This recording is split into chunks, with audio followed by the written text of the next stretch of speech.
Good. Calling to order the Monday, May 13th, 2019 City of Berkley Budget Work Session. Ms. Boucher, please call the roll. Mayor Pro Tem Baker. Here. Councilmember Blanchard. Here. Councilmember Dean. Here. Councilmember Gavin. Here. Councilmember Lennon. Here. Councilmember Sedgman. Here. And Mayor Sherwood. Here. First order of business is the approval of tonight's agenda. Is there a motion to approve tonight's agenda? Motion made by Councilmember Blanchard with support from Councilmember Dean. Are there any changes, corrections? Seeing none, Ms. Boucher, please call the roll on tonight's agenda. Blanchard. Yes. Dean. Yes. Gavin. Yes. Lennon. Yes. Sedgman. Yes. Baker. Yes. And Sherwood. Yes. At this time, please stand for the Pledge of Allegiance.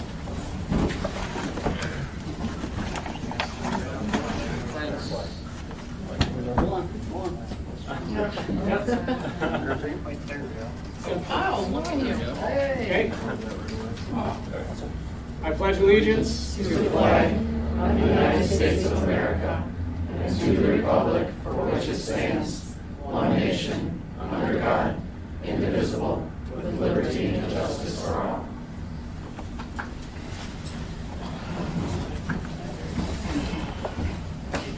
Next order of business is citizens' comments.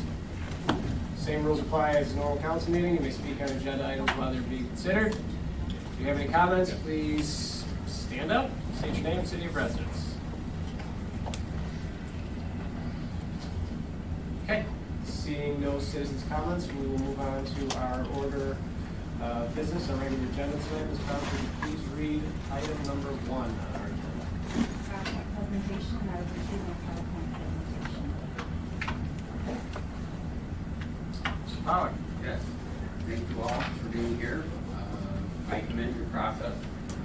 This is always a long and arduous task putting together the budget. You have a great team here. Lori did a lot of the work that's in front of you. PowerPoint, I kind of used what was in place and replaced that with some more up-to-date information, but I think the battle of PowerPoint is always to keep everybody awake. So my plan is to just do a summary of the overall budget, and then we'll get into your directors presenting their budgets. But this is kind of a summary of the budget overall. We'll start off with our general fund overview. Some of the assumptions this year, we had taxable value increase of 5.93%. I know that sounds great, but the unfortunate part is we have to roll back millages. One of the new millage that's going to be levied is that capital improvement project, which I know voters just approved in November. Unfortunately, we have to roll it back before we even levy it. So it will be 1.9612 mil. It will generate a little bit more than I think what was anticipated when it was put before voters, which is good.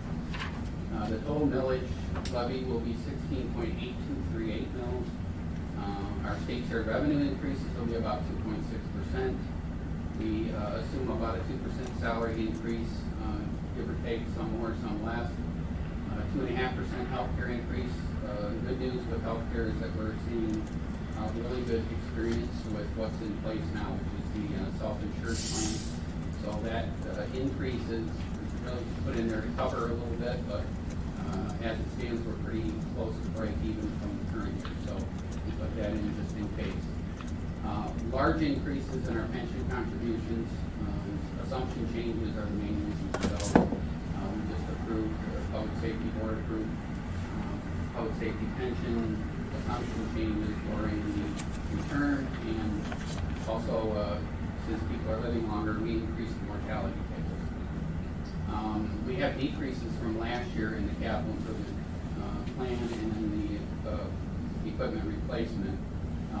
Those are certainly not indicative of the movement of this council and this city in continuing to stay aggressive with capital purchases and replacements. So although those do show decreases in the current year, there's still a good amount of money being spent. Sure. And in context, keep in mind too, we had a $1 million expenditure in this budget year. So it is an unusual spike last year that we're comparing to this year. That's one of the main drivers of this increase as well.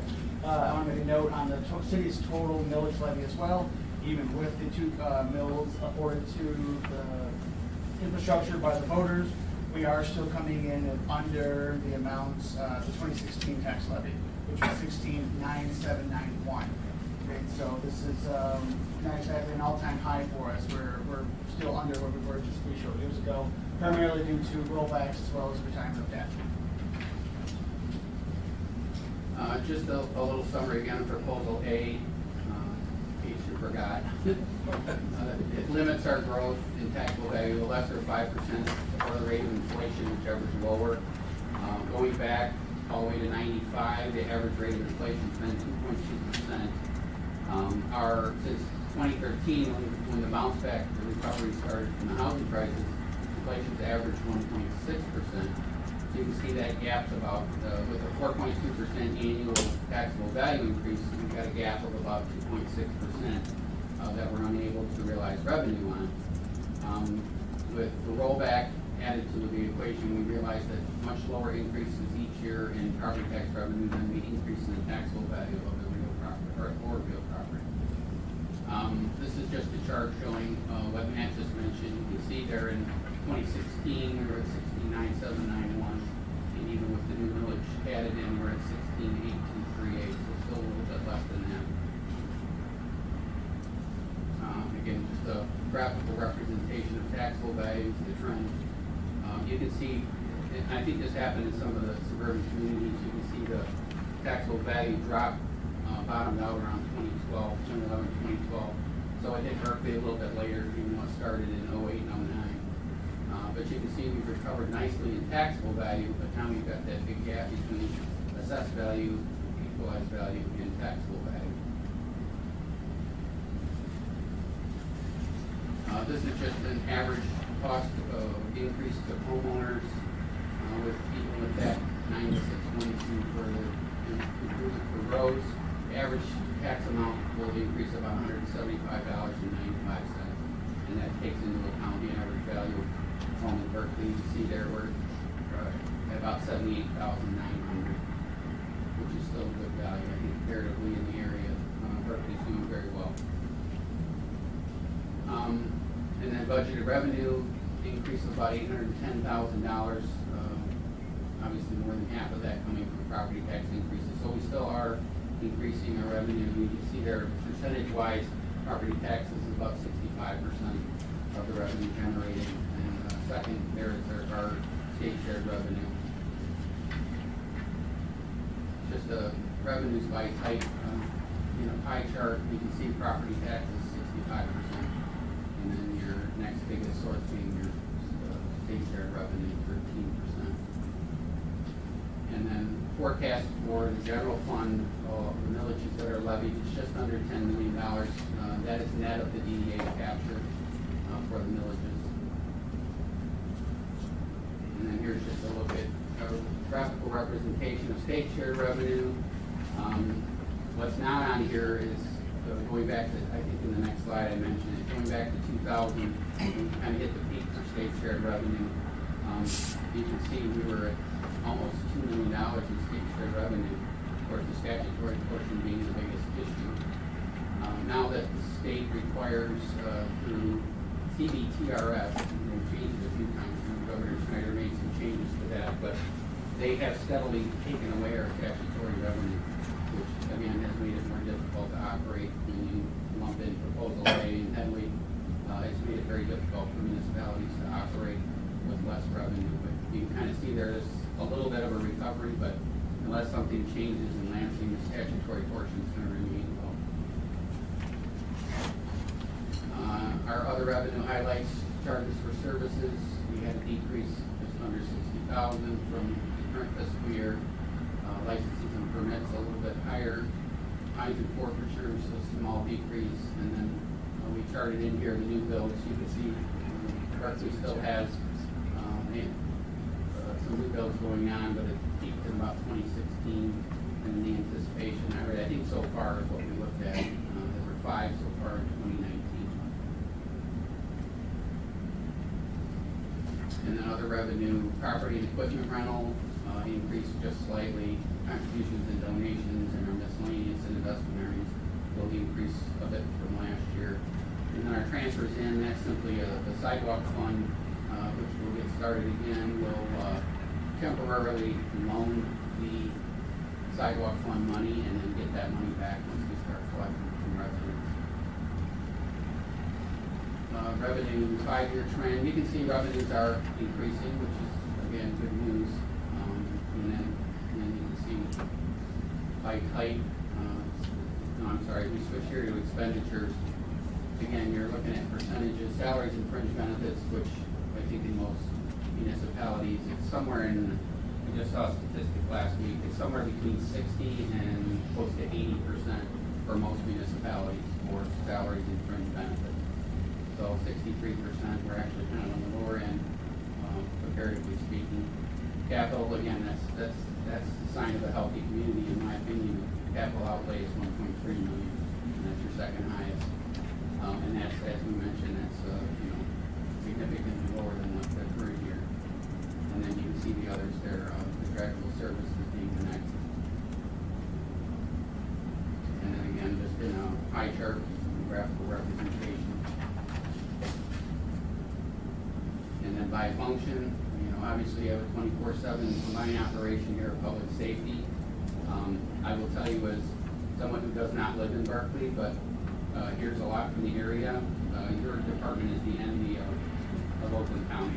I mean, everybody thinks it's tremendous to have a public safety department, and the money that Embarrassing us over here. How much did that cost you? Popcorn. Yeah, everybody knows they do a great job, and the fact that they deliver, both public safety services is, as I said, it's the envy of Oakland County. So it's a great thing for your community. And then you can see the other City Hall, Public Works, fairly the same. And then just to cover some of the highlights, salaries and fringe benefits, 2% increase, as we mentioned. Budget general fund amount, 7.9. It's about 176,864 higher than current year. They include active and salary fringe benefits and retiree health care costs as well. They also include public safety changes in dispatch services and the addition of one public safety officer. And our healthcare costs are budgeted at 2% increase, even though we've had good experience for the first year. We just received our bill for April, and again, it was a good month. So we're doing very well with the switches that administration recommended to council we made. So that's good news. Our required pension contributions increased substantially, and it was due to the assumption changes. About 205 in MERS and public safety, about 238,000. I do expect those to level off a little bit more. You won't see those large increases in future years, but we will see steady increases until we get to 100% funded. And the anticipation here is about 20 years for MERS, as it's an open defined benefit plan. And then your PSO pension increases will continue for about 15 years, and those will be a lot more steady increases. They won't be large fluctuations because of the assumption changes.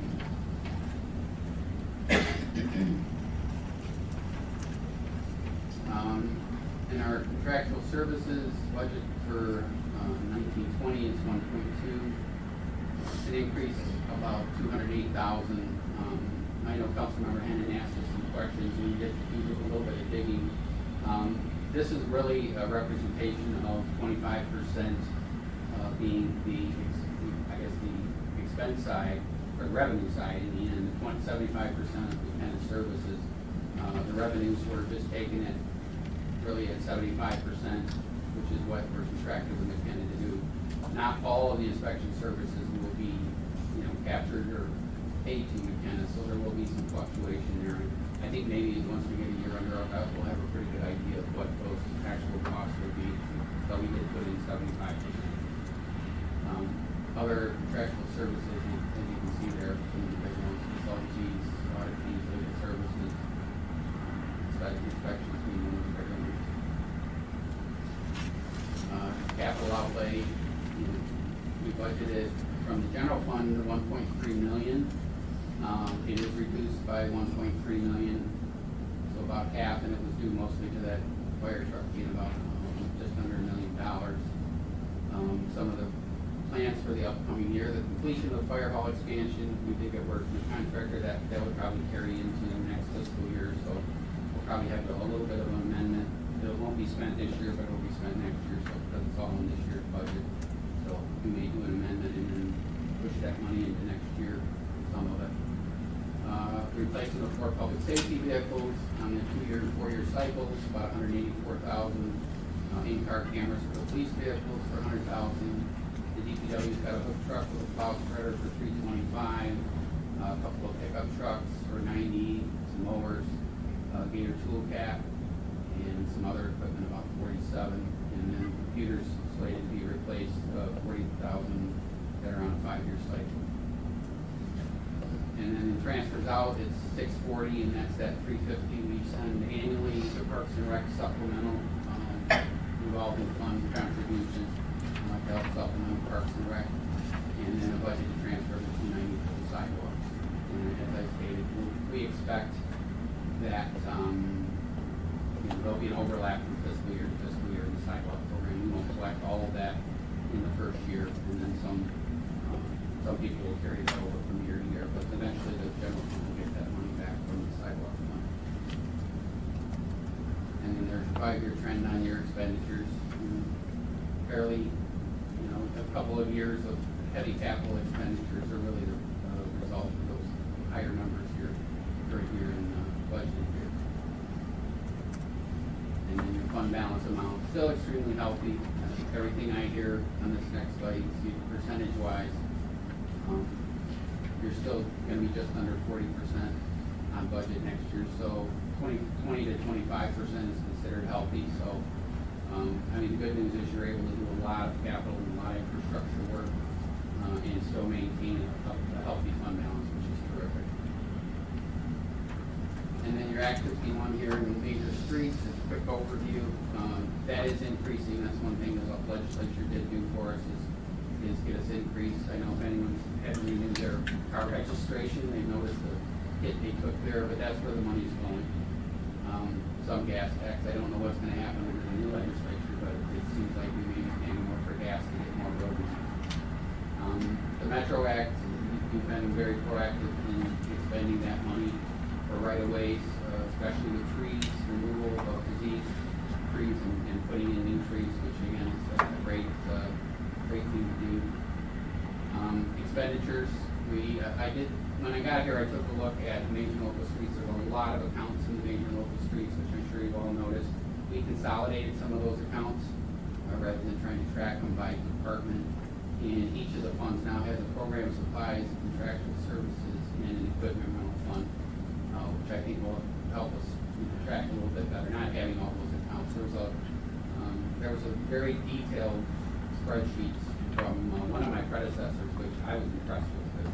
It was about a 6-screen breakdown of major local streets, but again, that changing from year to year, I think I just tried to simplify it a little bit. So, and I think the DPW staff, Janice, probably are happy for that. A lot to track for them. And then we combined some of the active benefits in the Department 952. Again, that's just simpler to track. And then construction and maintenance, we've got $544,000 in major local streets scheduled. And then again, that tree trimming continuing by J.H. Hart, and that's budgeted at $114,900 in the major street fund.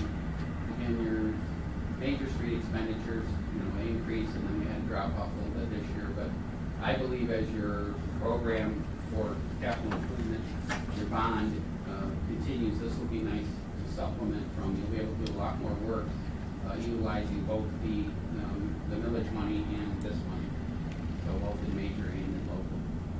And this just gives you your fund balance 5-year trend. You can see very healthy. You're still, even with the work plan for this upcoming year, you're still at 129% of expenditures, which is again very healthy. Local streets took overview. Act 51 revenues up from 368 to 420. Local street expenditures consolidated into functions just like a repeat of the major street fund. We took the local street fund and just tried to consolidate some numbers and departments to decrease. I think we had 80-some accounts and cut that in half, I think. And then same thing at the bottom there, 268,100 in local streets. You obviously have more streets or trees on your local streets to deal with. And then your local street expenditures trend, you can see steadily upward. And then your fund balance is, as a result, is dropping, but again, still very healthy at 101% of expenditures in this funding year. Solid waste fund, revenue budgeted about 1,458. Your property tax revenue is estimated at $1,015,000. That's net of the DDA capture. And then your resident commercial charges on your water bills is $424,180. For our waste, solid waste expenditures, soccer disposal charges, curbside waste, yard waste, and recycling budgeted at $1,586. So you can see that results in a deficit of about $127,000, and you still have a remaining fund balance of about $162,455. This is an area where we need to pay particular attention. This is an area particularly where Headley is hit us hard. We've gone from 3 now down to, I think we're like 172 maybe. And we are having a difficult time having the tax levy cover those expenditures, meaning that the offset then comes from fees. So we'll be having to adjust those. Going back to one of Mark's predecessors, we started having that conversation with how our fee structure lends itself to the total expenditures, but this is an area where we also have had capital investments that were required of us. And so, in this year and the actually upcoming years, we need to pay particularly close to where this fund balance is headed. And you'll see that in the subsequent slides.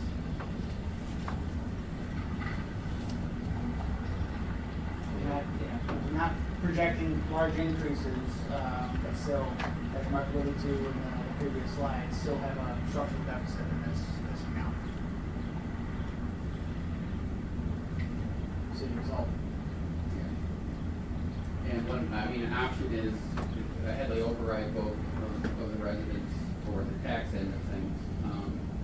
Where I came from in Clawson, we did do that successfully. It helped. It's just like anything else; they continue to roll back, and it's a temporary fix because your rates continue to roll back. But it did help there. But the other option is the fee. It did be collected. In the end, you have to collect it one way or another, either in the taxes or in the fees. And sometimes the residents might prefer the tax because they can write it off on the federal and the tax.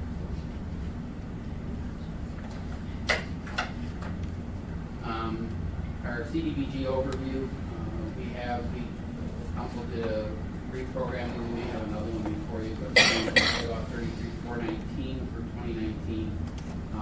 The program years of Cdbgs are a little odd. I mean, you approve projects usually in the fall of one year, and you don't get the money released until the fall of the following year, so you can't really, and you don't know what the dollars are until so you can't. You can program what you want to spend it on, and sometimes you can change your mind by the time the money is released. But you can see here that we've got the plan is to reprogram. We did reprogram 78. So the project that will happen this year will use up we had 16 money, 17. That money will be used up. And then we've got another 23,394 for the sidewalks, the ADA ramps for 2019. The ADA entry doors, Matt and I talked about this. This may be reprogrammed the sidewalks as well. It's just not much money for what it was allotted for, which was to do ADA doors here at public safety. That may be part of the bigger project down the line. And then each year, the Haven battery review spouses money, they actually handle all of their own bookkeeping for that. And that's kind of, I don't know of many communities in the area that get CDBG funds that don't contribute to Haven. Large print books has been popular as well. And Matt is keeping that up. He's got money that he's going to spend for this year and more programs the following years. And then the art services for seniors, Teresa's continued to work with that, snow clearing for seniors. So it's worked out very well.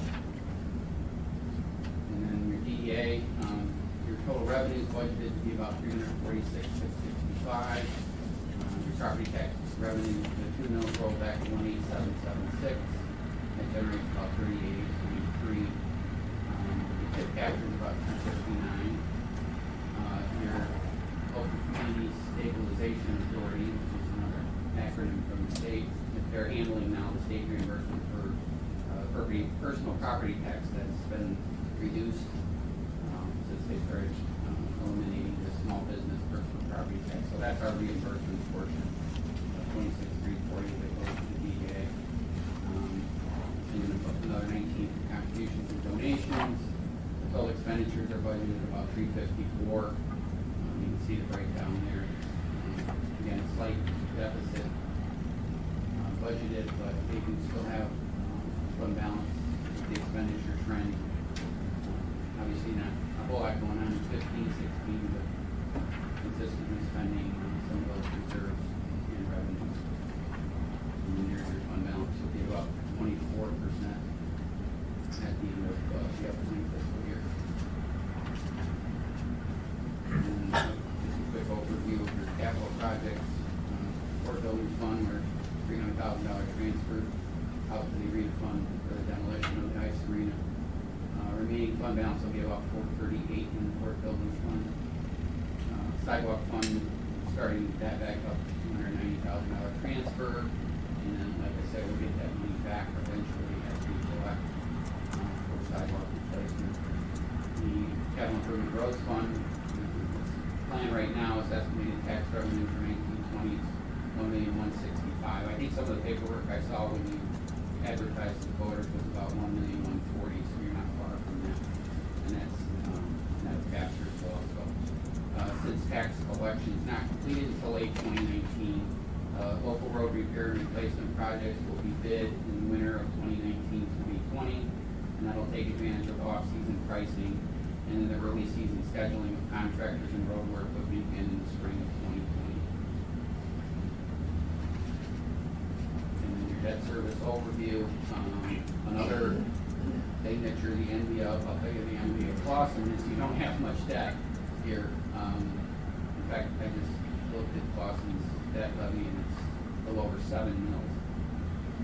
You've just got the 11-mile road bond project with bond debt issued in November of 05, and the balance of that is 575.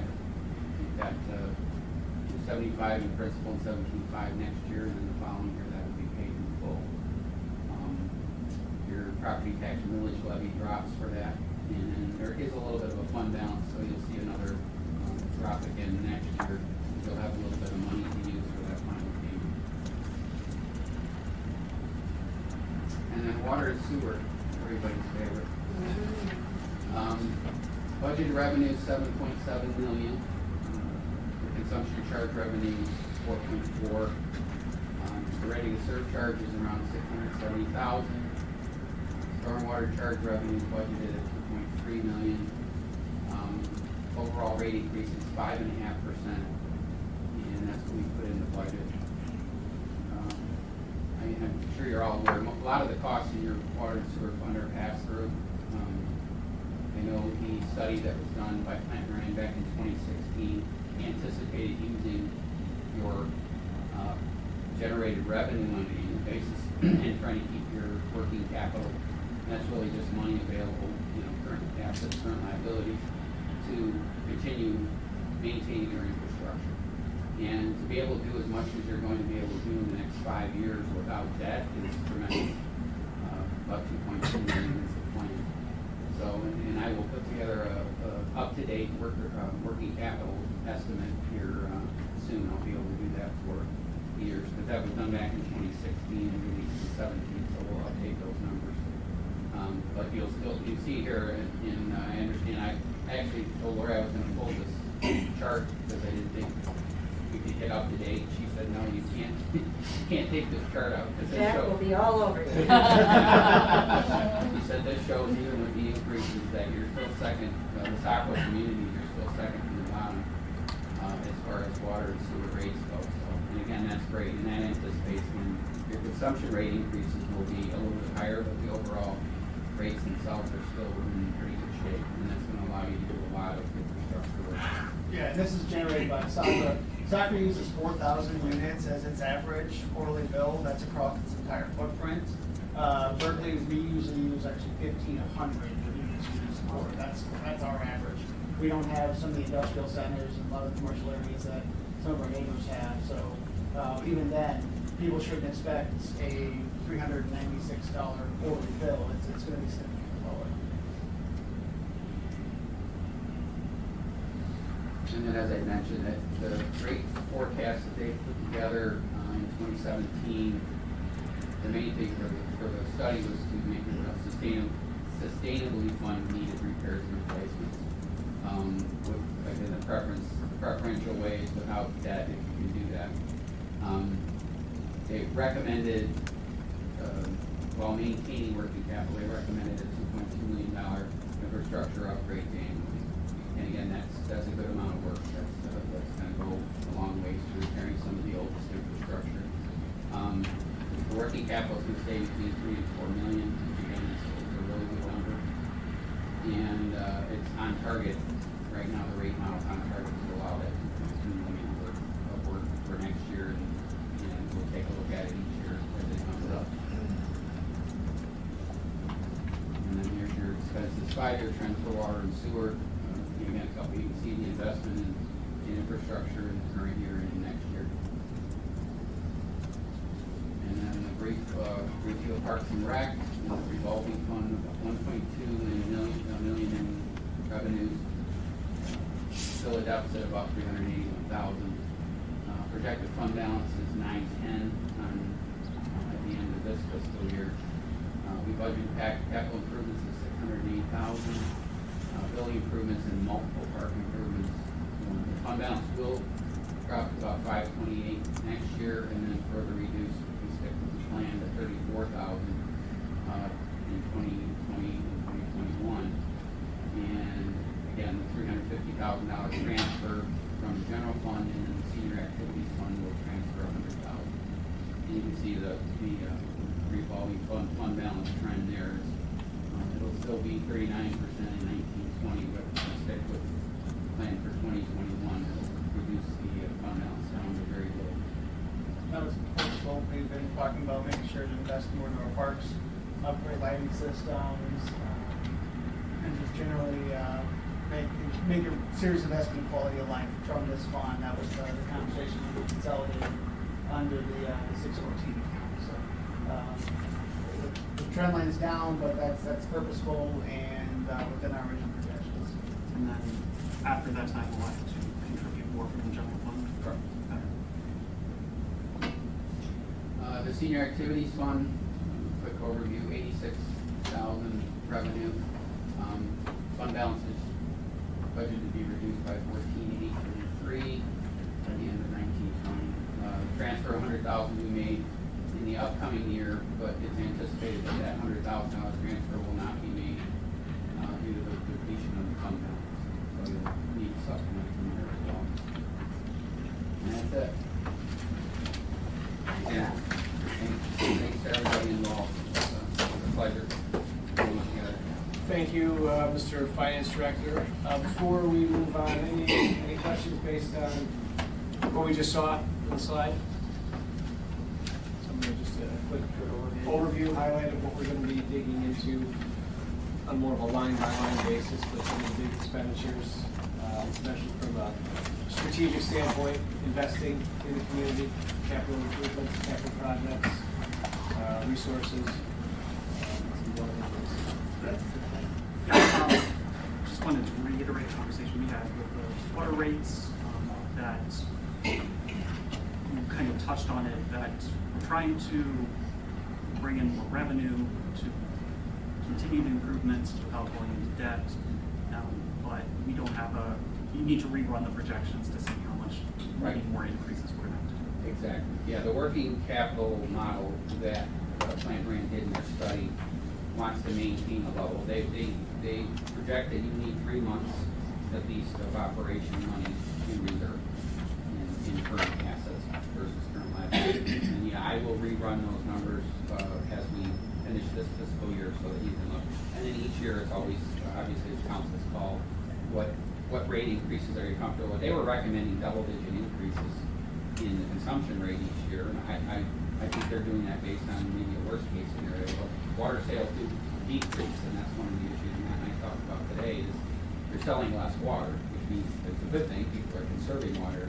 But when you are basing capital improvements on consumption rates, and people are buying less, you don't have as much money to go for. The good part of that is that means you're not buying as much water. So it's a little bit of a wash, but being able to do all this and budget for it each year without debt is a great option. Without a doubt. And many of our expenses on the water sewer side are fixed expenses. But our rate system needs to depend almost completely on variable rates.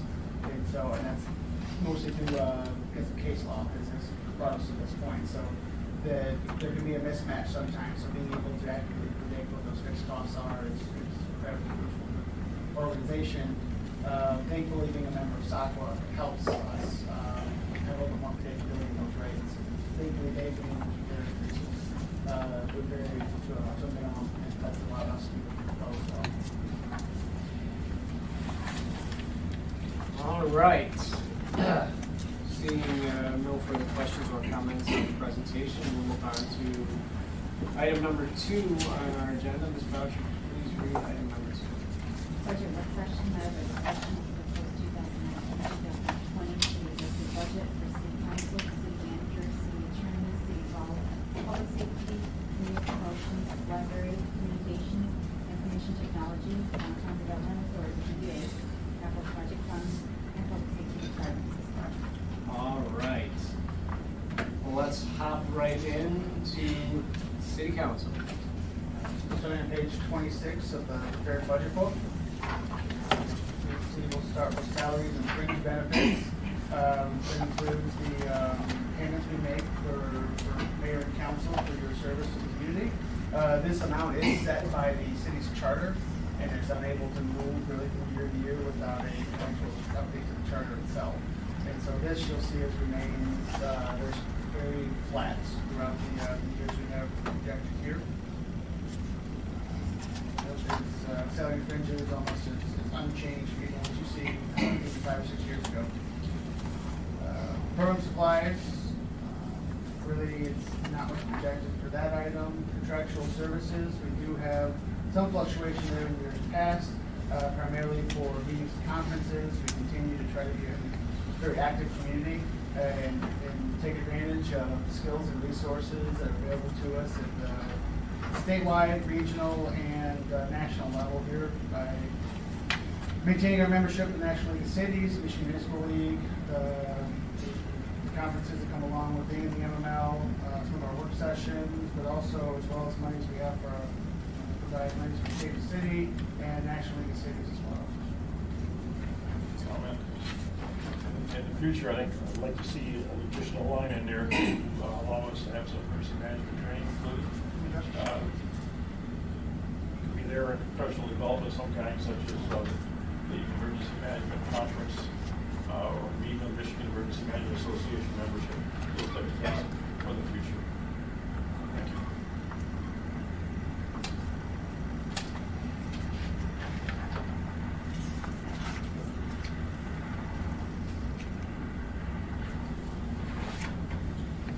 During the day, you'll see only that we formerly had liability insurance broken up by department, but as of the 17-18 budget, we consolidated that at a different spot. I think it's on the city hall budget now, so we'll come back to that in a few more items.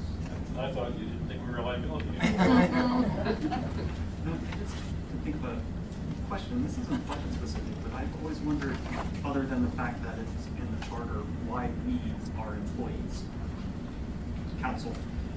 It really is, because that's the mandate that we're in the charter. Don't have second jobs. Some of you third, fourth, fifth. This is my only job. It's under contract law, right, to have give and take and all that kind of stuff, yeah. That's part of our setup. Yeah. Part of the system. Correct. really that concludes it for the city council item. Next up is city manager. So any other questions on city council? Anybody? I mean, it is what it is, it doesn't change outside of the emergency management training.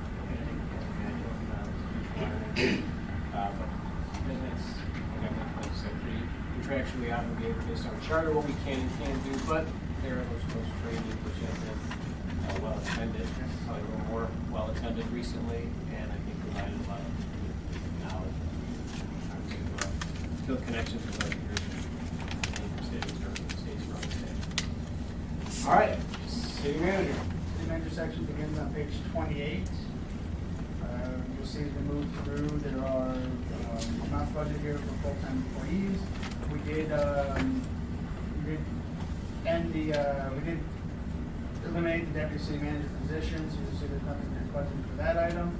There is money in here for part-time employees.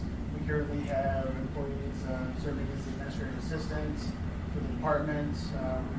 We would like to look at that becoming a full-time position down the road. As of right now, we still have that scheduled or budgeted as a part-time position. So, How far down the road? Would be likely in this budget year, so we would be requesting an amendment of the council. At some point in the future, it would just depend on the performance, whatever incumbent we have in the assistant position, and whether or not they fit our goals for communications, as well as being able to support the department actions. We've been meeting and having conversations on what we want that job description to look like, and in the process of writing it now so that we can either advertise for it. We'll no longer advertise for it, but we might also have a current part-time employee who's interested in filling that role. Okay, because we talked about that as a council a couple times, especially with no longer having a deputy city manager and it's having full-time admin would make a lot more sense. You see, likewise, you see the rest of the salaries and fringe benefits. You'll see there's some numbers missing there that were previously budgeted up to this point. I don't know, that's probably a good first chance at discussing how we've consolidated some of those employee costs. Yeah, we moved the merge cost and the health cost into a new department, 952, as we did some of the other funds as well. More and more difficult, especially with the self-insured healthcare, it's difficult to break out individual costs and department costs. So we broke it down by fund basically to show the distribution to each fund, which again is a much more simpler calculation. So you'll see in 11952, I believe it is where 954 and 955 is where we put some of those benefits. It's the pension cost and the healthcare cost. So rather than distributing them out individually, which is difficult to do,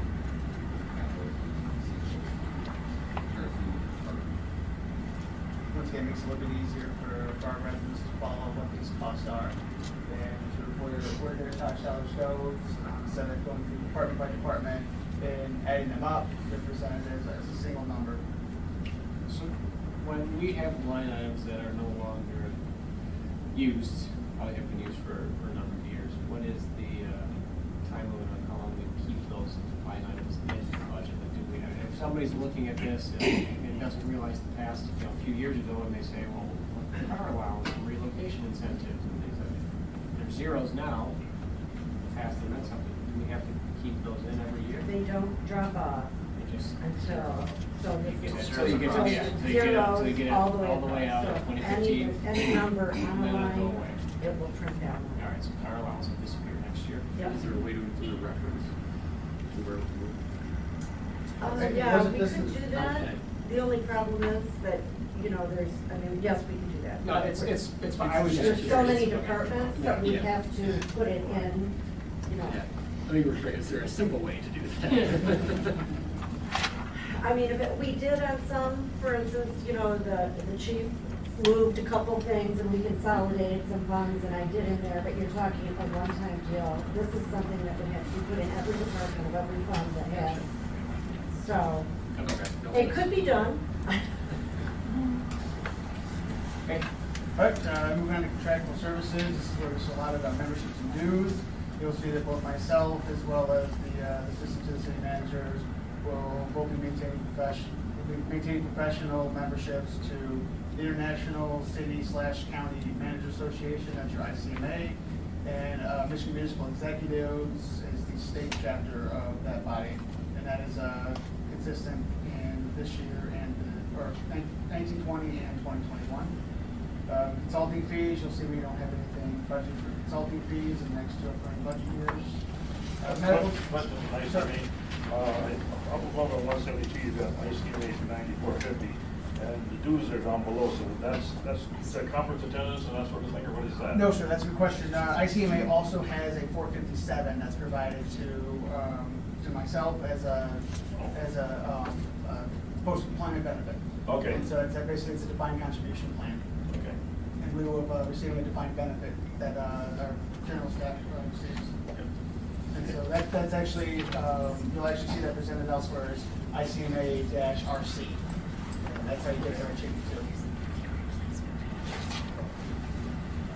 We have medical expenses, a lot of generally we keep monies in the budget for potential for new hire principals. Cell expenses are set by Stan. You see those numbers fluctuate a little bit, but are trending downward thanks to the work that Stan has done. Meetings and conferences is also covered under here. That was mostly consolidated under the professional development line item that we discussed earlier. So that another 2 budget years will be one of those items that falls off. Advertising also is where we place ads and things like that in higher positions. That's how we budget for that item. That includes contractual services, obviously liability insurance, things as the council that's been consolidated elsewhere. There's a footnote there. Wanted for liability insurance? That should be an advertisement. I apologize, I did not catch that in my first review. I did not either. That's my fault.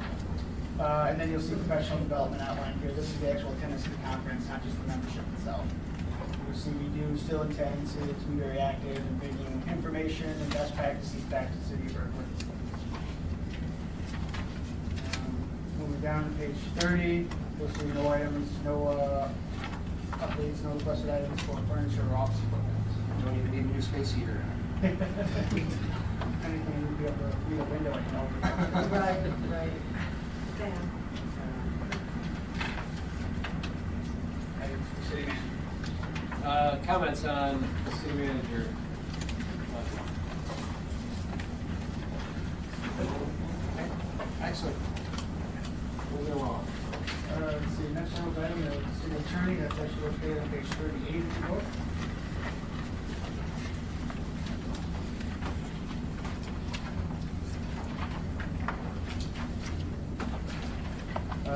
As you've seen in years past, we do have under labor services, we do anticipate contract negotiations where we have an allotment in there for the next 2 years. The city does maintain a positive relationship with the public safety, the public works union, as well as two public safety unions.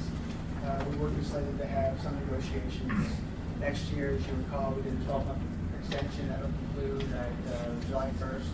2020, and so we will be back to the table with our public safety unions as well. This shifted 4 year? Yes, sir. I want to make sure that stations made between city attorney and. Right, yes. Yeah, in this line item, we're talking specifically about labor law. Then moving down to the city attorney proper, that would be John Sarin and Chris, and our relationship with them. Again, we don't anticipate large increases there either. We're assessing them on their contract now, or we do retain them on a monthly retainer. Moving back down, and then we've got legal services marked for general liability. We do keep a line item here. This would be basically items that are covered through our property liability pool, GML, if we have overages, overruns, something like that, then we would pay it from this line item. That's also part of where additional cases, court cases, and representation. Correct. And you'll see we've not not used this. We budget for it each year. Thankfully, each year we don't end up having to have the second war again. But still consider a budget and put some monies in there anyway. City attorney's pretty easy. Okay. Questions or comments on city attorney? Not a whole lot there. Kind of what it is. All right, that brings us up to City Hall. That begins on page 41. All right, we do annually allot money for office supplies, postage, as well as maintenance supplies. You'll see that number doesn't have a whole lot of fluctuation in it. From year to year, it stays within a couple $1,000 on production. We do anticipate about $31,000. We'll do everything in our power to keep that number as low as possible. But we believe this is a sound budget number. Moving to contractual services, the city does have a couple of memberships that it maintains in order to mostly have access to keeping those costs down. My deal is a purchasing consortium for municipalities all across the state. And then Costco is, of course, the big warehouse store where it's going this meal tonight and others as well. Again, buying in bulk helps us all out.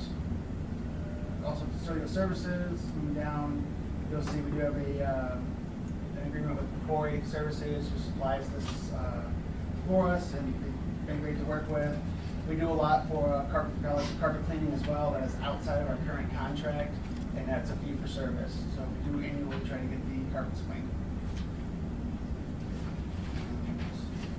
Contractual services.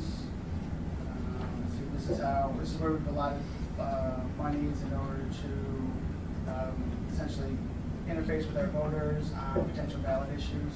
So that's what we've allotted for this year. Just in case we end up going back to the voters for community center.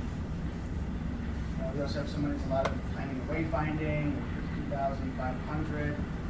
That is a project that we've had in the queue for a while to work in conjunction with PDA to update signage for anything outside of the district. So outside of 12 Mile or Coolidge, outside of the VA district, we would likewise be updating gateway signage, park signage, interior to the community, some wayfinding, some welcome to the neighborhood type signage.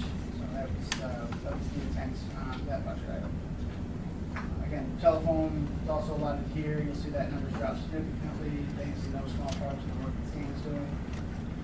Advertising also comes up.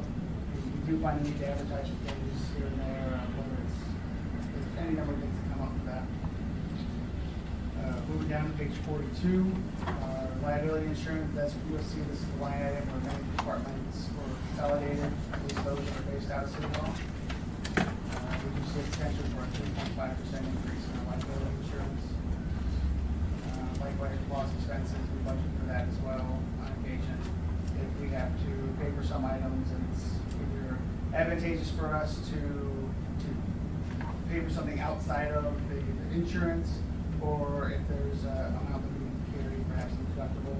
An example cited here is the repair of the Rosemount wall. That's the back wall of our parking lot over here that was damaged. So we paid for that as well with this line item. Utilities, you'll see there's some very slight increases from what we were in 15-16. City Hall still uses too much energy for the type of use that's contained within it. We've had that reaffirmed by some studies. We're recently working with EcoWorks even. We are working on ways to getting that number down. Where the Environmental Advisory Committee and EcoWorks, an energy nonprofit, has been working to develop update some policy as well as some actionable steps that we could take in order to get those costs down through almost strictly through using less consumption, and then to the remainder of it is some of the behavioral changes that we could utilize as well. So we were, again, it's operational dollars that can go into any number of things. All right, guys. Okay. Other charges, property taxes. As you recall, the city does own a rental property, and because it has a commercial purpose, we do make money off of that. we do have to pay taxes on that item, so we lose our tax exempt status for that particular property, and we do pay property taxes to ourselves. Again, we don't anticipate any tax tribunal or board of review expenditures this year. You'll see it's gonna fall off after this year, but there was a time where where property owners were going to tax tribunal, or board, locally here, board review, tax tribunal at the state, and then we did have to, fortunately, refund some monies, but that is, thankfully not happened in the last few years. Cable franchise admin fees, you'll see that was mostly been consolidated under, put that under promotions or communications. We didn't, cable franchise fees, we didn't stop receiving that money, it's No. still a lot for elsewhere.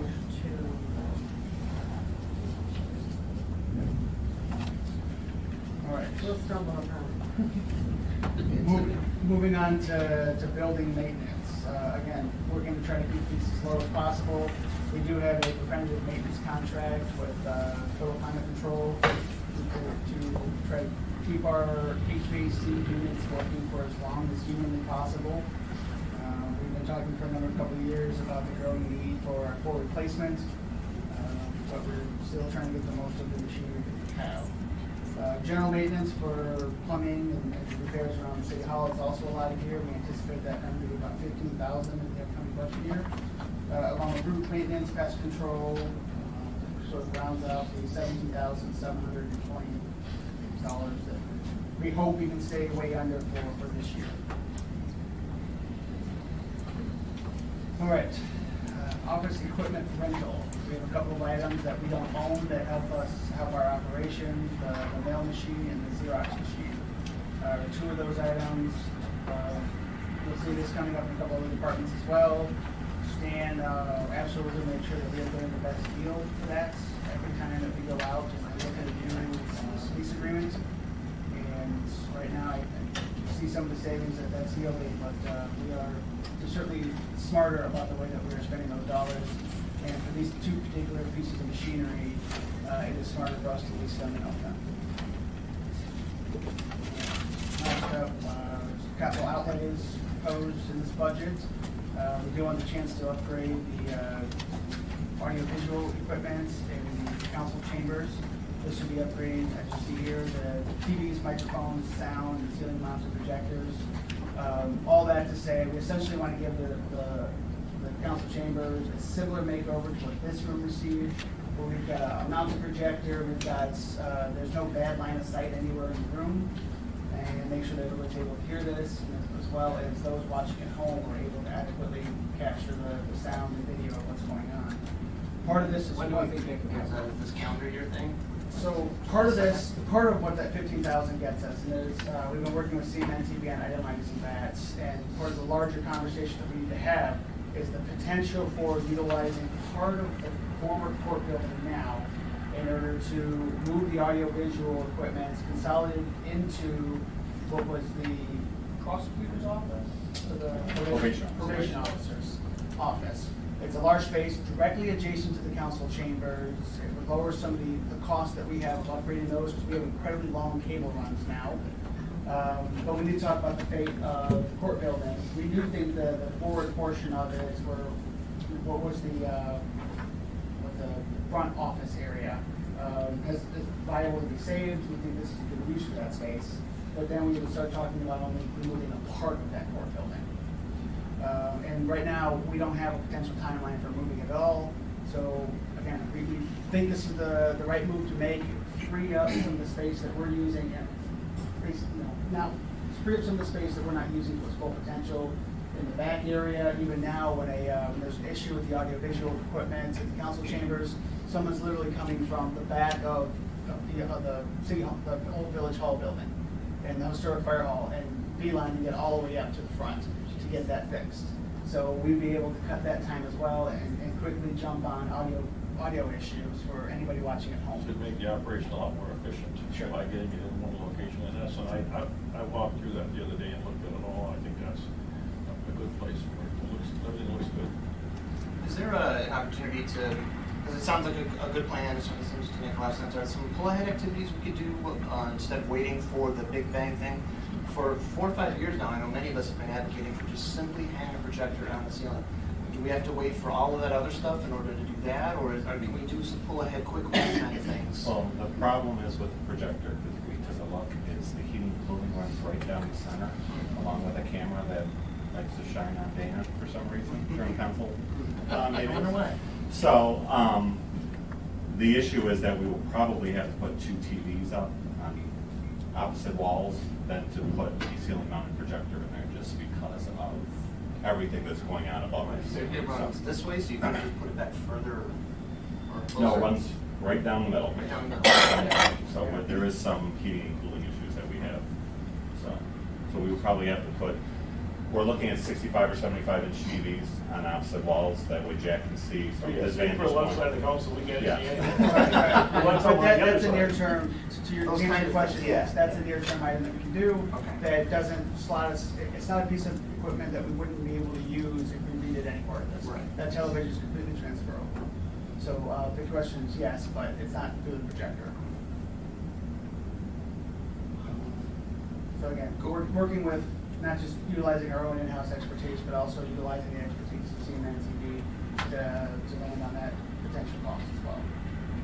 So the bigger issue is that the audio is in the room adjacent, which is kind of behind city council chambers.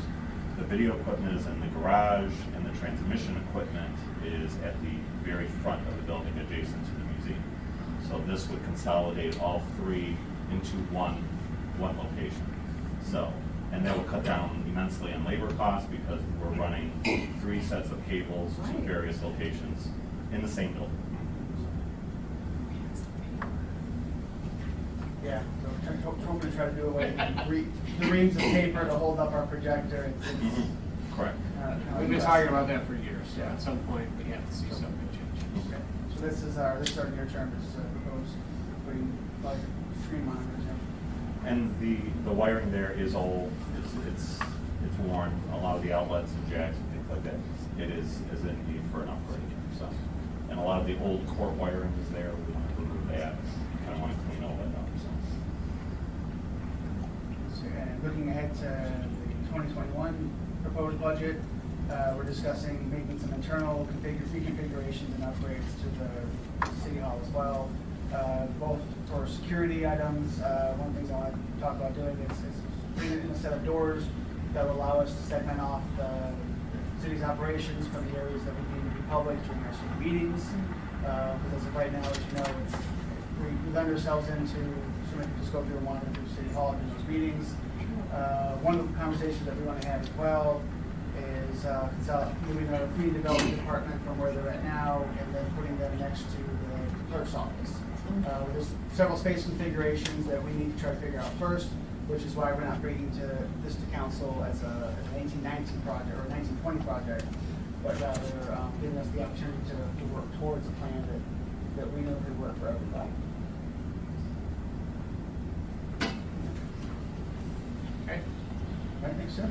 And then moving into furniture, we do have some furniture to be replaced for staff, as well as we do have a little break room that we maintain that does have a refrigerator there. That's the ice maker that supplies ice for most of our meetings. And we have a couple of microwaves in there that I think still run on diesel. So they need to be replaced as well. So. Break room's broken on. Again, trying to, and these would all have the benefits, since the existing models are so old, these would all have the benefits of having qualifying for rebates under DTE, and they would use far less energy. So that would be capital outlay items. I just have one comment. I really like what I'm hearing, that using more environmentally responsible things that we can, what upgrading appliances, light bulbs, rewiring, I think it all makes sense, because not only is it more, it's a cost saving, but there's that environmental component too, that I think that we, as stewards of resources and the earth, we need to be thinking about those things. So it's really encouraging for me to see the city moving those directions. Yeah, seeing these nifty new outlets up here today. Made me think, what would be involved with us getting some electrical outlets up on the dais and the city council chambers? Not a conversation we've had so far, but. Well, then, yeah, we can take a look at that. Yeah. Looking for those, we've seen other creative things that we could do flush mount. And I know the library, I know Matt has, in the study tables, right? Yeah. Yeah, he has some flush mount type charging capabilities, so.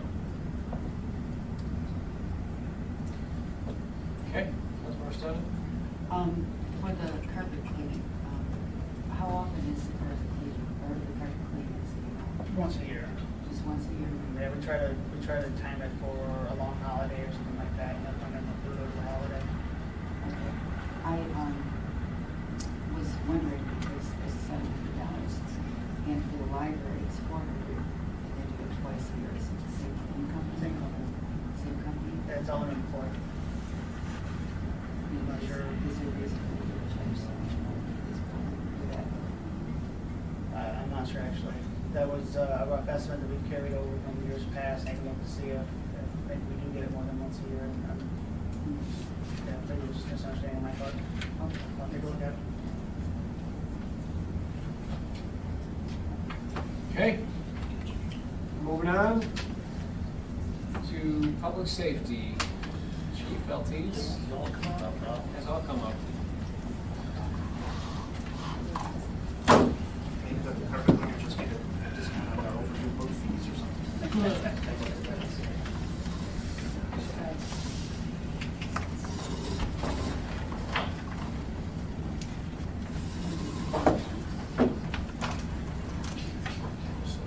Where are we starting? I'll start on page 47. 47. Okay.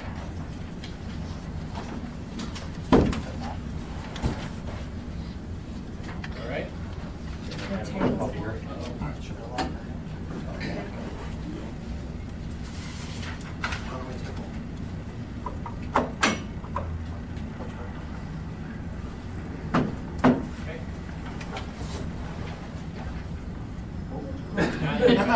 Only not enough. They should have the furniture line in. We'll get to that.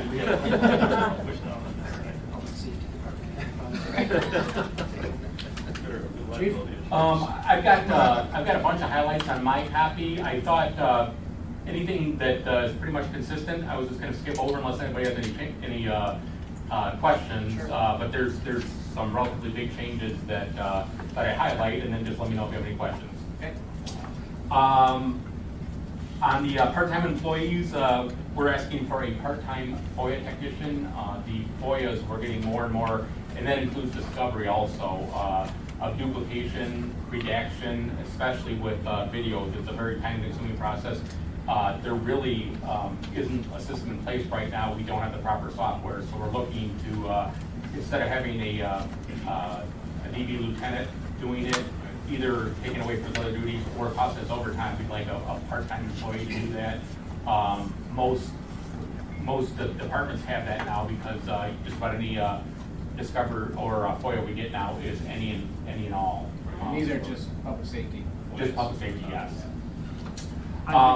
You just mentioned didn't have the right or the best software. Is there software that would help in this? There is, the software is, when we get into the in-car camera replacement, WatchGuard makes a redaction software. Part of the problem is if you have a license plate, and we're talking audio, we're talking video, and we're talking paper. The paper is easy. You know, we have a program that we can get rid of the, or redact the personal information.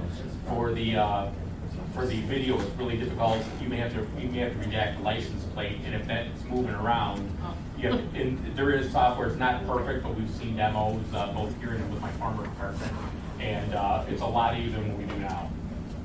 Is that something we might look into and might be more? I can still see the need for FOIA technician, but might also make it more cost effective. Yes. Oh, for sure. My goal's always been, and it's always been my goal, is to try to free up the sworn officers to do sworn officer work, and anything we can do by civilians, to have civilians do that. That way we get more law enforcement, fire service out of them. Any other questions on that one? Then part-time code enforcement, you probably know we moved Pete Kelly from community development over here. Gets to share an office with Corey, which is good and bad in that. Sorry, I'll try to avoid that this time. You know, the fire inspections, it's a responsibility of the fire chief, so it is a public safety function. We also would like some pre-planning done at the same time. We also have succession planning also. We'd like to send one of our public safety officers to fire inspection training and work with Pete and cover when he's on vacation or when he's backed up. So kind of looking for now and in the future, which is what we try to do with just about everything. Question on that one? I was trying to figure out how we cut so much money out of our budget. I thought we were geniuses, and now I know. Couldn't figure out why it went down so much, but some of the charges that you'll see on all the accounts are lower.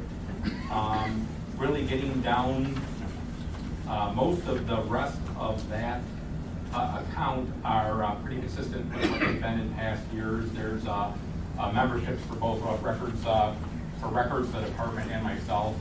A couple of conferences that I try to get to, and then some furniture that there was money budgeted this year in furniture that quite honestly we just didn't have time to purchase, so we're kind of pushing that into next year.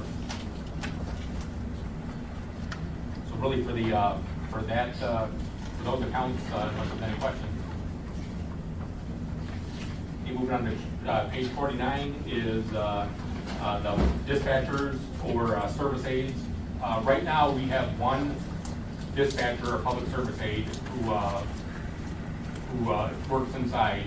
Our second person who answers the phone is the fire standby also. So anytime there's a fire or our apparatus has to roll, that person's left alone. And that goes with our mutual aid partners in Huntington Woods or Beverly Hills or Oak Park. So quite frequently that person's left alone at probably the worst time they can. If we have prisoners, they're responsible for watching the prisoners, they're responsible for answering all the phone calls. They're responsible for really everything in the station, which is not, for liability purposes, it's not the best practice. So we're proposing adding a second dispatcher. Eventually it'll be 24/7. I think we have a little bit of flexibility as we train them. It's right now it's really hard to find personnel, whether it be sworn or civilian, good personnel, so we want to make sure we get good people. So our thought would be we have a second person there all the time. That person would be also responsible for walk-in reports. Like right now, if the station clears out and somebody comes to make a report, we have to send them away. That person would be able to take some really basic reports, watch our prisoners, feed the prisoners if it's a long-term thing. So really make it more efficient. It kind of goes hand in hand with our reconfigure also. It's a perfect time to do it right now. So when we have like special events like the Dream Cruise, we can, you know, when we get into the configuration of dispatch, we're looking at 3 radio positions, one for dispatcher, or 2 for dispatchers, 1 for special events or the public safety officers working inside. That also frees up our standby persons. As you know, most of our people have second and third jobs with the department. Ron Gabriel, for instance, can do vehicle maintenance. He's not tied to the desk. Our EMS coordinators can do that type of work that aren't tied there, really guarding prisoners. So liability purposes, I think it'll help us a lot. Any questions on that? And some of the associated costs on that, when you get a little bit further down, are like the holiday personal days, uniform cleaning and purchasing. It went up proportionally. You know, we'll have to buy uniforms. We'll have to. They'll have the merit system cleaning allowance. Then over to page 50, we have the dispatch medical expenses. All the new hires will have to have a psychological and physical exams. We budget for the psychological exams, not the physical exams, right, Lori? No. No, yes, they decided to put, I thought we talked about that. That was better. Put the medical exams in also. We were putting them all in City Hall for a while, or city management, but now it's back. But I thought that I adjusted these. I think that those are our numbers. Yes, I think we adjusted the numbers. But that's why there's a jump there. We didn't have anything this year because we didn't hire anybody this year. And also when it comes to the dispatchers, also, our part-time dispatcher, she obviously doesn't get paid unless she's here working, and she covers Sunday afternoon shift from 3 to 11, so that our other dispatchers don't get overtime. So down the road, it would make sense to probably look for another part-time or two, because we don't pay them unless they're there. So that's our long-term goal also. This also sets us up, if any other departments surrounding us want to contract with us, it sets us up also. Professional development, again, we need to train the new people. The big one on this account is the dispatch improvements. I've worked with Stan and also with some other departments that have done recent renovations. If you've seen our dispatch center, there's not 2x4s, 2x6s. 4x4s. I know a lot about construction. It's 4x4s holding up tables. It really is, it's too warm, it's too cold, it's never just right. So we're looking at making it more streamlined, and quite honestly, not many people go back there, but if you do, it's unprofessional. It just looks terrible. So our plan is to completely do that, the entire area. And we want to do it right the first time, so we're not coming back to asking for more money. So our hope is it will come under this budget, but we want to make sure we do it right. Do you have a timeline yet? Well, with the fire halls still in, Right. we want to we don't want to have too many balls in the air. Towards the end of the year? Towards, yeah, I'm hoping maybe just in the next year, maybe at the latest. We can at least start that. And there's been some work done. Exactly. So we can actually get a better handle on what we have going. You'll be able to maintain operations while that happens too. Yes, our plan is to probably move dispatch up here for a period of time. Troy did this lot bigger operation, but they actually have the cabling, the tethers that we can use. So our thought is, and Stan, feel free if I'm not saying this right, but run it right up through the existing runs, and then we can have the stations up here. And we have logistical errors with prisoners, or logistical issues with prisoners, with subject guard prisoners. So it's glad to have somebody downstairs. So we've done quite a bit of thinking about it. Yeah, I'm sure it's a great idea. I think there'll be just some other things that use this room for meetings. Exactly. And then that was really it for the dispatch PSA. Does anybody have any questions? What's the IRIS? IRIS is the notification system. So if there's a fire, it calls our phones, it sends text messages, it gets a hold of people to get them in. It's good, it's cheap. Yes. Yeah, there's really cheap. And then over to animal control on page 51. Let's take a page. Pretty much here, everything's pretty much the same. Boy, on the whole first page, there's really not really no changes unless anybody has any questions. On page 52, building maintenance. I'm sure you'll see tomorrow that DPW is looking at doing some fascia improvements on the building. Part of that is the animal control building, so it makes sense to do it at the same time. So we budgeted John and Derek are thinking about $5,000 would cover that for us. So again, we hope it's less than that, but we're thinking that'll cover it. And then the animal control vehicle, you've probably seen it, it's falling apart. It's really old. So we're looking at buying a new truck with all the equipment. This will have like air conditioner, heater. It'll make sure the animal's safe. As you know, Kevin Palmer, our current animal control officer, is also a firefighter, and he's a medical first responder at school with me the next 2 weeks also. So we really want him. We want him to be available for us manpower during the day, just like Pete Kelly is. Pete Kelly's still a firefighter. There's only remaining two that are volunteers. So that'll cover everything. I see that vehicle lasting hopefully 8-10 years. So we want to make sure we do that right also. Done a lot of research on Gabriel and Kevin have done a lot of research on that. For an account, that's about the major things unless anybody has any questions. You just want to know if we continue to work with Royal Oak and supply their services. Yes. And also, we're looking, we've been in discussions with Huntington Woods about an all-in, I should have said that, thank you, Matt, an all-in-one contract where right now, we bill by prisoner. We'd like to do an all-in-one where we house their prisoners, they use our range, we do animal control, we do dispatch, kind of where we do everything for a flat per officer, full FTE. Like a package. Exactly. So that's our, and then if there's any other departments, we've heard a little bit of chatter, it may or may not happen, but if any other departments are interested, we'll have kind of something in place. And John Stearns been working on that contract for a while now, so hopefully have that. And I should back up to, sorry, what last train of thought? We'll come back to it. Thank you. Something to do with the dispatch, but, for, page 53, we have an increase due to, the addition of a, sergeant.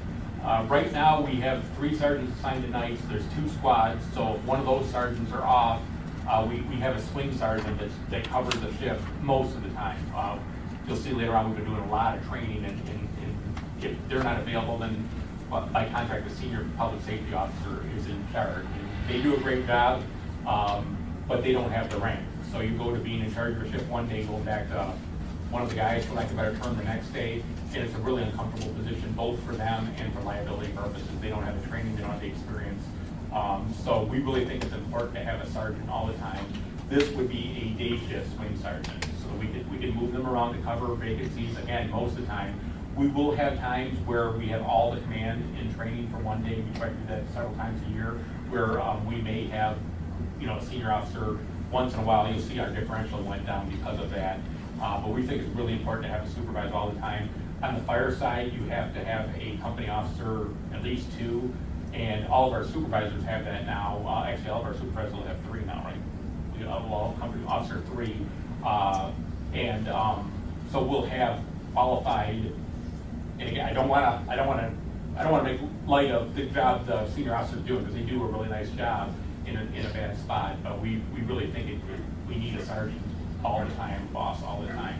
I will tell you, I don't know another department this size that doesn't have that, and it quite honestly kind of surprised me when I started. So, When do you anticipate testing for? Well, we'll have to. We have to give them 90 days. 60 days. 60 days advance notice. With vacations, it's really a bad time to post for a test in July, because then you have people studying in the summer. So we're hoping definitely by the end of the year for sure. Hopefully a little bit earlier than that. That's our goal. If we go down to overtime, historically the overtime has been under budgeted, including this year. I've got a whole list of things that cause overtime. I will tell you that we do anything we can do to eliminate overtime, we do, but there's quite a few things out of our control. A lot of it is callbacks or major cases. We had incident Sunday where we had to have detectives in. So there's a lot of things that are out of our control. I will give you Berkley days last year. To staff that cost us about over $4,000. Now that's a big one. That's not a normal one. But just about every one of the details we do, we're usually at minimum staffing. So if we try to have a car there and something happens, we have to pull them off there. So it's really difficult for us to do that. So we've all kinds of details. We've got we have a PSO that had surgery last week. We have another one that's been off for quite a while.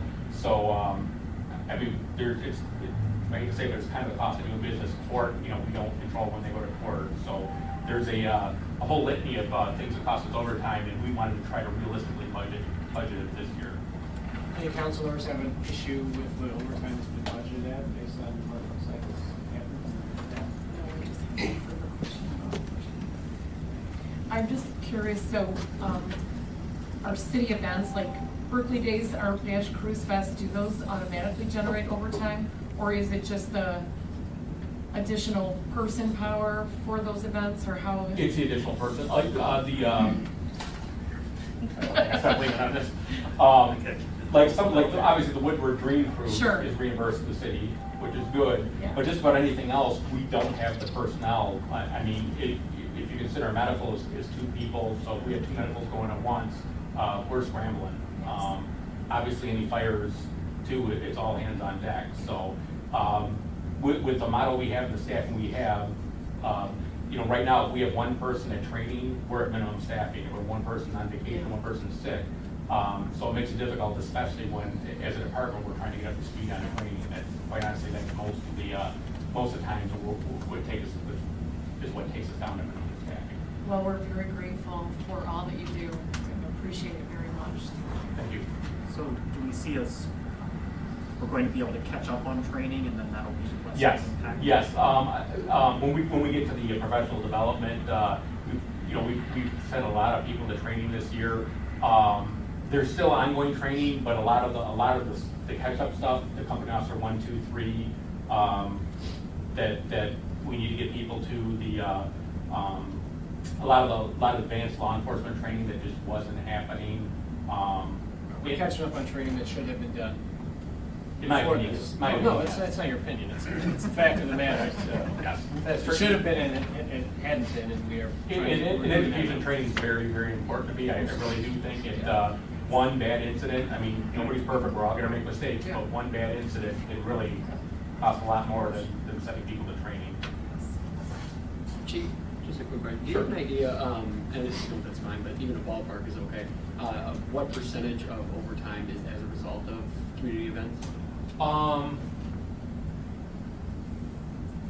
I know there's some other things that you were talking about, going to court and things like that, so certain things you And can we're control. actually, we actually are starting to track it this calendar year, so that we have a better idea. That Berkley Days is from last year, so we're trying, I will have a better answer for you next year. Okay. If I was guessing, it would be just that, a guess, and not a very good guess.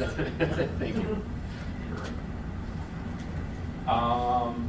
And then you'll see a corresponding decrease in differential pay, because we do plan on having a supervisor here almost all the time. I can't really say never. Part of the problem we have is, once in a while, with vacations, we're having people work 36 hours in a row, which we really want to avoid. We don't want to avoid 24 too if we can, but, so sometimes we have to do what we have to do to maintain our staffing on the road. And that person stays, we will have occasionally people having to sleep because we can't have somebody stay awake 24 hours in a row. For Dream Cruise, typically we've only been staffing for Saturday and Friday was really just the Cruise Fest. We think we need to staff that the days in advance to Dream Cruise too, probably starting maybe even on Monday, because we don't have any extra manpower or extra personnel, I should say. So we typically don't have enough personnel to dedicate cars to Woodward, which is the big traffic area, obviously. So we're looking to have people there assigned to that. And that number also, I noticed that we don't have anything in dispatch for overtime, but that includes dispatch overtime too. And also, we will have, I think, we have it working. Yeah, we'll also have Palmer working also. When you get down to the bottom of page 53, you'll see a big spike there. We were trying to figure out what account to take what out of, and we had like office supplies. We had 3 different supply lines, so we combined them into one to make it a little bit easier for us to track. So you'll see a jump there from 8,500 to 16,500 because we eliminated a couple other accounts. And you'll see we've added some and have to have a couple others also eliminated to help us track and be more transparent also of what we're spending money on. So there's a list and the notes of a lot of the things we do. As you know, our Citizens Academy was well received, and we want to do more. We want to do active shooter training. We want to do stop the bleed. We want to do first aid CPR for the public, and we need supplies for that also. Another thing that we asked for an addition was the bike patrol expense. The bike patrol was kind of dormant, and we found especially during the Cruise Fest, how valuable they were. We had a couple cars get through our barricades, and they're the ones that stopped them.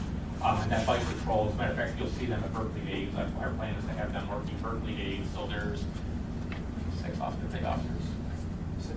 6 total right now. We're looking to add a couple more.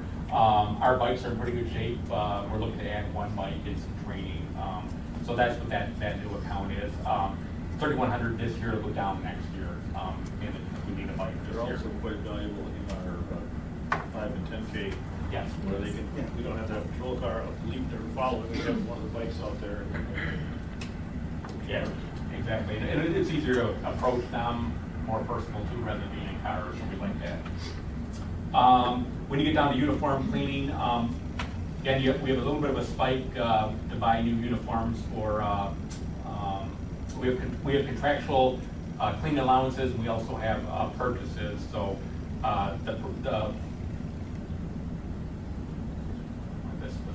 we're standardizing uniform also. We had kind of a mishmash of uniforms prior to about a year and a half ago, so we're trying to standardize everything in the same, where everybody's wearing the same brand, same color, same everything. And also, we have a little bit of a jump in the honor guard uniforms because we're looking at adding two new members, and some of those kind of shrink over time. So, Good. nicely. Uniforms shrink or the officers? As far as I know, the uniforms shrink, yeah. Okay. City manager suits do the same. Yeah. We talked about that, didn't we? I don't know what it is. But you guys are much, the honor guard expenses are being funded through Donations and our donations our and fundraising. Exactly. So even though it shows on the budget, it's actually. And thank you for pointing that out. And there'll be a couple more places you'll see that too. Fire gear, we're replacing, we've got the cycle of replacement and FPA recommended replacements, so we're looking at replacing 5 sets this year. You always have hoods and gloves that you go through, and then a new set of turnout gear. We actually have, and I should have mentioned this under overtime too, we actually have a vacancy right now. One of our PSOs resigned about a month and a half ago now. So that's a vacant, that's creating some overtime. That's also, we need to buy probably 2 sets of equipment now, and you'll see we budgeted for Fire Academy and Police Academy. That might be a little bit low now, but we'll see how that goes. So where it says 1 set, it's actually going to be 2 sets we're going to need to buy. Fuel and oil, we have a little bit of an increase due to the addition of the fire inspector. Prisoner board, this is one of the things we did last year, is we were going to a local fast food restaurant for prisoner meals, paying about $5.50 a meal. The department I came from, we had a catering company came and put it in a freezer, we microwaved it, gave it to them. Corey did all the research. We actually bought a freezer, we bought a refrigerator, we bought a microwave, and we're actually we're picking it up. We don't really, I see they delivered some today, but we typically will go pick it up, and we're paying how much a meal now? $1.19. Oh, wow. Went from $5.50 to $1.19, so we had the initial expense of the refrigerator and the microwave and the freezer, but down the road, it'll go down quite a bit. Nice. And that's not only for our prisoners, but for other cities' prisoners too, for Leda Village and Huntington Woods. The fire plan review software and hardware, we're looking at inspection / plan review tablets and software. We were at the Fire Expo a couple weeks ago. There's some really good products on this will make Councilmember Blanchard happy too, because he asked last year. So our plan is to try to make everything as high tech as we can. We want to be able to put a tablet in each of our trucks with pre-plans, with reviews in it, so that we have it. There's also additional things we could run through the tablet, such as Bricks 911, which is some of our notification software, especially when we're going to other cities where we might need directions to. Is this I know we're like working on building out our GIS systems where our fire hydrants are and so forth. Will this integrate with that as well? Yes. And it's really nice to have that beforehand, obviously, rather than look for it. And as a matter of fact, our free software, we have Bricks 911, which some of us are piloting right now. We're working on using the fire hydrants in there too. So it's coming a long way from back in the day. It's really and it's needed. The vendor we're looking at, most of the cities around us use that vendor, so we're looking at, we'll be open to that, but it's not a huge expense for the bang it'll give us for safety. We moved, this is one of the ones, program supplies, we moved up to office supplies, thank you. The next three, the Lids for Kids, Fire Open House, and golf outing. Those are all expenditures, but that's money that comes in through the golf outing. So typically we have an excess in that, so we will not spend more than we bring in. OWI's second and third forfeitures, like any forfeitures, if you don't spend it within a certain amount of time, you lose it. We did not budget any expenditures in this fiscal year, mainly because of the transition we had when we did the budget last year. So we need to spend that money before, otherwise we're going to be at risk of not getting additional funds. So that's what that $11,000 is. All that money came in revenues also. Medical supplies, another new account we added.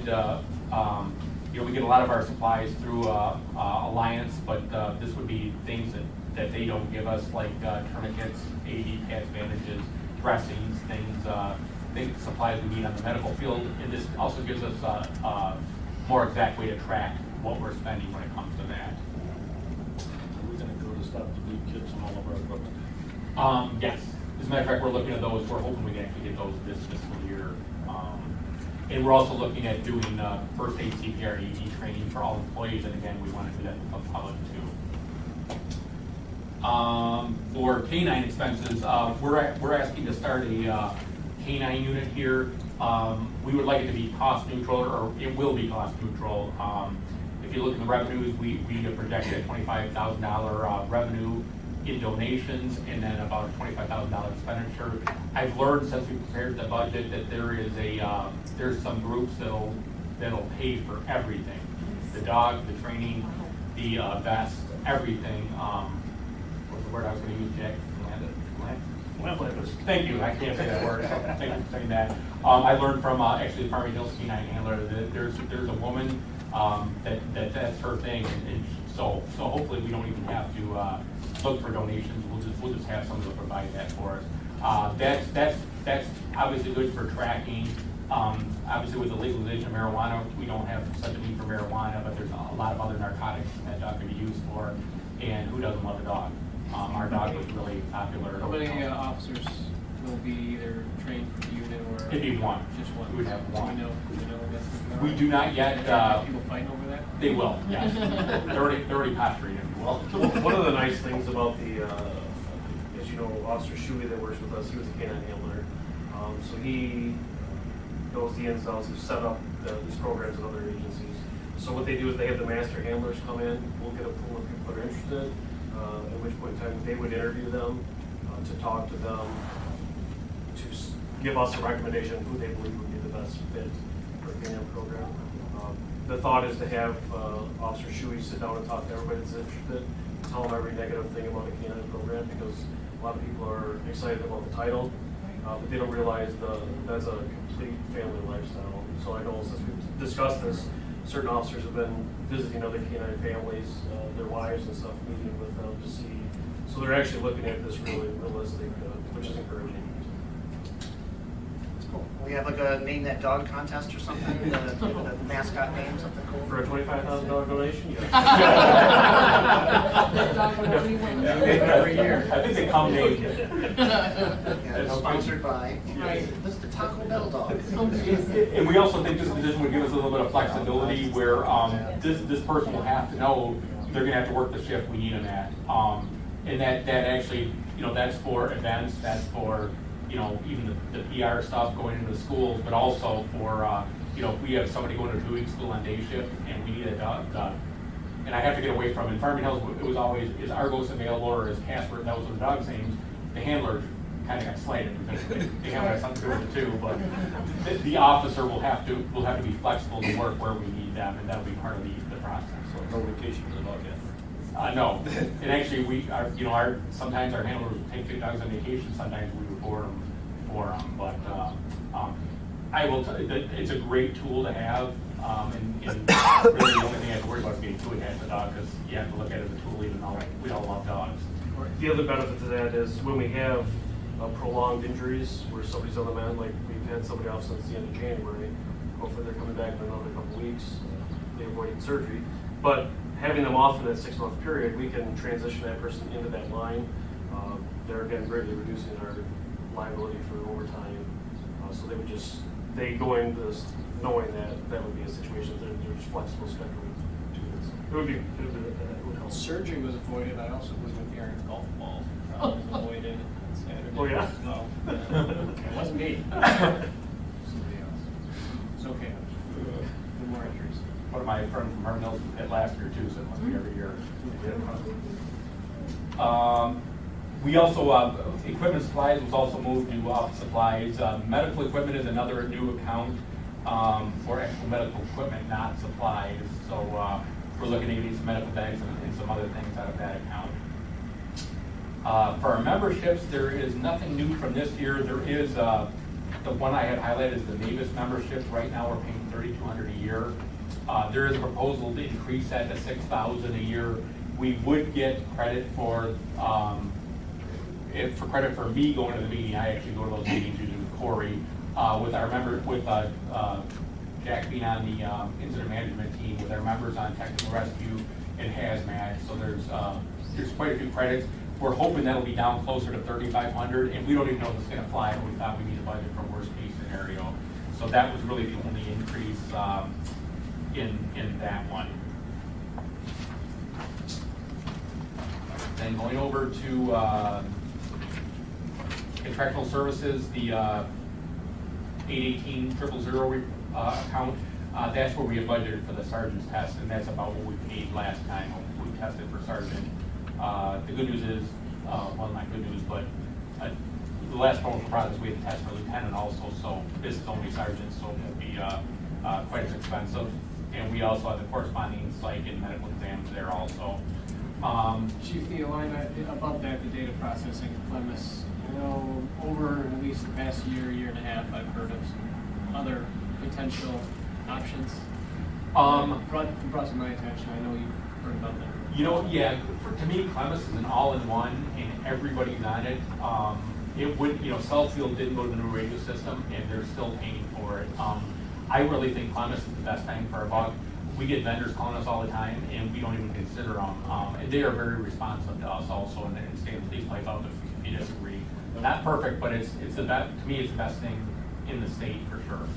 So I need to know. Thank you. And there is a little bit of an increase in that next year, like I think it's 3%, but that's been remaining pretty much consistent. And it's really nice to have an all-in-one. Yeah, how often do they have to have these physicals? And everybody has to have one now, so that's the beginning of a... Yes, when we go down to the medical expense, and correct me if I'm wrong, Corey, please feel free. NFPA recommends that all firefighters get a physical every year. And the goal there is chest x-rays, blood work, is to catch particularly cancer early.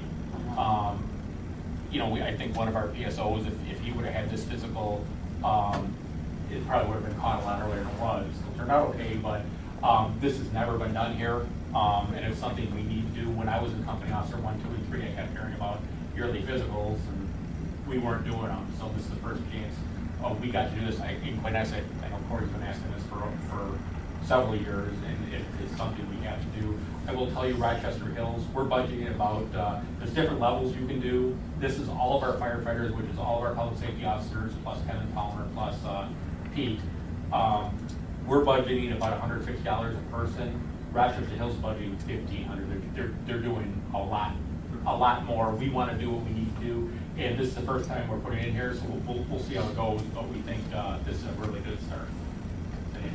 This is a basic where they would come on site, they have mobile units, or if we negotiate with Concentra or talk with other parties, they can go to their site. It's the basic level of what is recommended by NFPA. And the one thing about NFPA, that they make recommendations. If you don't follow them and something happens, that's a best practice by peer review. So if we don't follow that, that's where the questions come. So this has been my recommendation for about 7 years now, so I'm glad they get it to this point. Perseverance pays off. This is an annual requirement. Yes. The only issue is we can't contractually require our employees to do it. We have to offer it.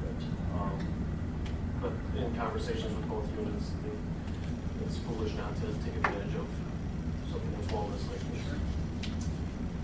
this. The next line down after that, radio maintenance.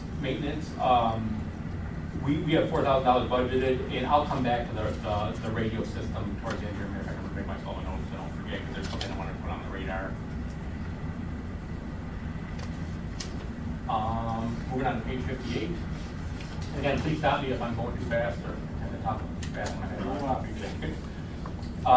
When we get to building maintenance, there's a few major things that we need done. One of the things, the elevator service contract, that's a normal charge. That's not new. As most of you know, we have a leak that in our basement under the Sally Port, it looks like a waterfall when it's raining very hard. So we've got a couple different prices. We think that $25,000 will cover the repair of the leak. We had people tell us we need to put a drain in the Sally Port. There's an electrical conduit with gutters underneath it for water. There's quite a bit of work that needs done, so we think that'll I'm not sure who still did the electrical conduit, but somebody did in the past. So that's one thing that we'd like to get done, and that we need to get done. Once the damage is repaired, then we really have a section of our basement that we can't use right now because it floods every time it rains pretty bad. Next is the Ethernet cable replacement, and I'll let Stan pipe up. We're looking at replacing all of our cabling for the network. And when I say we're looking at replacing, I mean we're looking at Stan, Corey, and Jordan replacing. And I think they all know. Actually, maybe Jordan is not here. Yeah. We're estimating probably cost about $25,000 to have it done. We're thinking we buy the parts, buy the cabling, closer to $5,000. So much like this room, as you recall, we went on to did a pretty good job in this room. Yeah. As a matter of fact, I was thinking about council chambers. Yeah. Hey, Yeah, there'll be some work there for us. Don't worry. Yeah, I mean, I was very, I was really happy to see that. I mean, to me, it was going to be done, but they took it upon themselves, knowing they could save a lot of money for the city, doing it themselves, and it really it's kind of indicative of the people we have working for us. If there's something they can do, now me, mechanical, electrical, forget it. I'm not touching it. I'll mess it up. Getting back into the trying to make as much as we can green. These a lot of our light balances are not working right now. We want to retrofit them with LED, including the fire hall is going to have the LED lighting also. So we're looking at doing that. Our estimate is about $15,000. We're hoping we can have it done for less than that. But there's a lot of lights in this building for all 3 floors. So we're looking at having that done. And then typically with this older building, we run into a lot of building maintenance issues. I took a look right now. We've used quite what we have budgeted for this year. So we're budgeting about $23,000 for other repairs to come up. There's some major things we're looking at doing in future years, such as getting a new roof. We're being told that needs to be done. Our HVAC system, we've had a couple different people look at it, and it's being held together by gum and Band-Aids in the basement. And I'm almost not exaggerating. If you go down there and take a look at the pneumatics. So we're looking at, we're going to try to hold off as long as we can. Well, I shouldn't say that. We're going to hold off to where we think it's a good time to do it, because we do have a lot of things going on. But if we need, we need a little bit of money for major repairs, and hopefully we won't have to ask for more than that. But we're hoping that'll do it. Getting down to equipment maintenance, pretty much everything's the same there. We do have a new, with the generator, we got the first year warranty was free, so we do have a new $2,500 a year warranty for the generator. And that's obviously money well spent if anything goes wrong. They also do preventive maintenance, so that'll help us. Getting down our vehicle maintenance, it's actually gone down a little bit. We're hoping it'll go down longer as we get rid of our older cars, especially our unmarked cars. Right now, we're using older marked cars that were decommissioned as unmarked cars, and we have a plan in place to try to replace those and in the long run save some money. Fire truck maintenance is pretty consistent. We will have one more truck the year after next, although that'll be pretty much under warranty, but testing and everything still has to be done. We still have the budget for that, NFPA hose testing and pump testing, aerial testing. Into the next page. This is kind of have a couple of big increases here that may not end up being as big as we think. We did budget for basic police, fire, and MFR academy. Worst case scenario, we find somebody we think would be a really good fit with the city and with the department. We could send them to one, two, or all of those, depending upon, again, now we have 2 openings, so we're actually not looking at even being able to start those interviews until probably at least next month. And obviously the new position won't be budgeted until next year anyway, so we'll probably have both those expenses in the next fiscal year, so that might go up a little bit, but we'll do our best. We want to make sure we get the best people for the department, for the city, even if it means we need to train a little bit. We've been really lucky. Our latest people have come to us fully trained. Under reimbursement and professional development, as I said earlier, I'm really big in education, really big in training. If you look, the contractual tuition reimbursement, which is well, let's go to the first line, is contractual education incentive. That's by contract. The public safety officers get a certain stipend depending upon how many credits they have, what degrees they have, and that's by contract. That's a good thing because we want to encourage education. As far as the contractual tuition reimbursement, there's a formula in the contract that says if you get a certain grade, you get 100, if you get a certain grade, you get 80%, and it goes down to where nothing. We have, right now we have 2 public safety, a sergeant and a public safety officer taking classes right now to get bachelor's degrees, and we have 3 more that have indicated they're interested in doing that. I'm kind of a late bloomer. I got my my bachelor's at 33, my master's at 37, so a lot of people, life happens, and with shift work, it's pretty hard to do. So we're really encouraging people to do that. We think, again, you spend a little bit of money now, and hopefully it saves you money in the future by good decisions and experience and training. That money, we'll see. Like I said, things happen. People may miss semesters, but that's our best estimate of how much it costs us. Everybody takes all the classes they said they're going to. And so far, since I've been here seeing reimbursements, we've had nothing but A's, which is good and bad. I'd like to see people doing good, but it does cost the city a little bit more. But that's very important, both to me and to the city. Thank you for prioritizing that, Chief. And we talk about kind of just generally as a city, but also at different levels of government, a complete package, for the city employees. Exactly. Making kind of And we'll tell you talent. where I came. I'm sorry to interrupt you. No.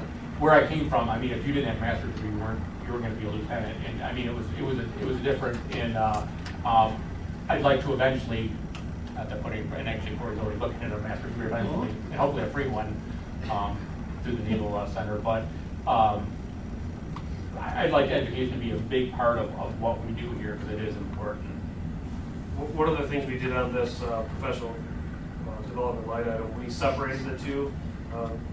The reimbursable professional development came out of the original professional development, which meant when anybody took college classes that robbed from our everyday EMS, police, and fire training. So not necessarily, we weren't deficient just because of that, but it did take away from those training opportunities that we had for classes. So we thought it'd be better to separate the 2 so there was distinction on the line item. Thank you. And coming down to the Act 302 training is Corey went to staffing event last year. Jordan is in it. He'll be finishing up in 2 weeks, and we're looking at sending Drew Hadfield and a sergeant next year also. That 10-week school, it's a very tough school. It takes a lot out of your life, but you get a lot out of it, and it brings back to the department. And the goal there is to try to send, once we get the 3 lieutenants, and then start sending a sergeant a year at least to get that. And with additional position, it'll give us a little bit more flexibility too, because it's tough, especially if you're working nights, to go 2 weeks on day shift to go back to nights. So we want a little bit of flexibility there. Getting down to the police fire medical training, this is another place where we really played catch up. This year we had myself and Sergeant Anesco went to Company Officer 1 and 2 in firefighting strategy and tactics, which is 22 days, I think, or 22 days. Company Officer 3, we have sent 10, no more than that now, 11 officers this year, and those are 2 days a week for the most part, for 2 days a week, Monday, Tuesday. That's why I had to miss all the staff meetings while I was there. But we're almost at the point where we need to be for that. And again, if somebody makes, we're going to make mistakes, but if you make a mistake, at least you're trained properly and you have a better chance of making a good decision, because it is pretty complicated. Also, when you get a little bit further down, we're looking at, again, training a second fire inspector to back up Pete and to be a succession plan for when he's no longer with the city. And anything else that I'm thinking of? If I could, on the company officer level training, so it's a my OSHA requirement, it's an NFPA best practices recommendation. My staff study research paper for Northwestern University was a training program for new promoted command officers. We had nothing, you got promoted and then you had no training. So that included frontline supervisor school on the police side as well as all the fire classes. So it was a 3-year process that I put in a plan, implemented it, and we actually completed it all within this year.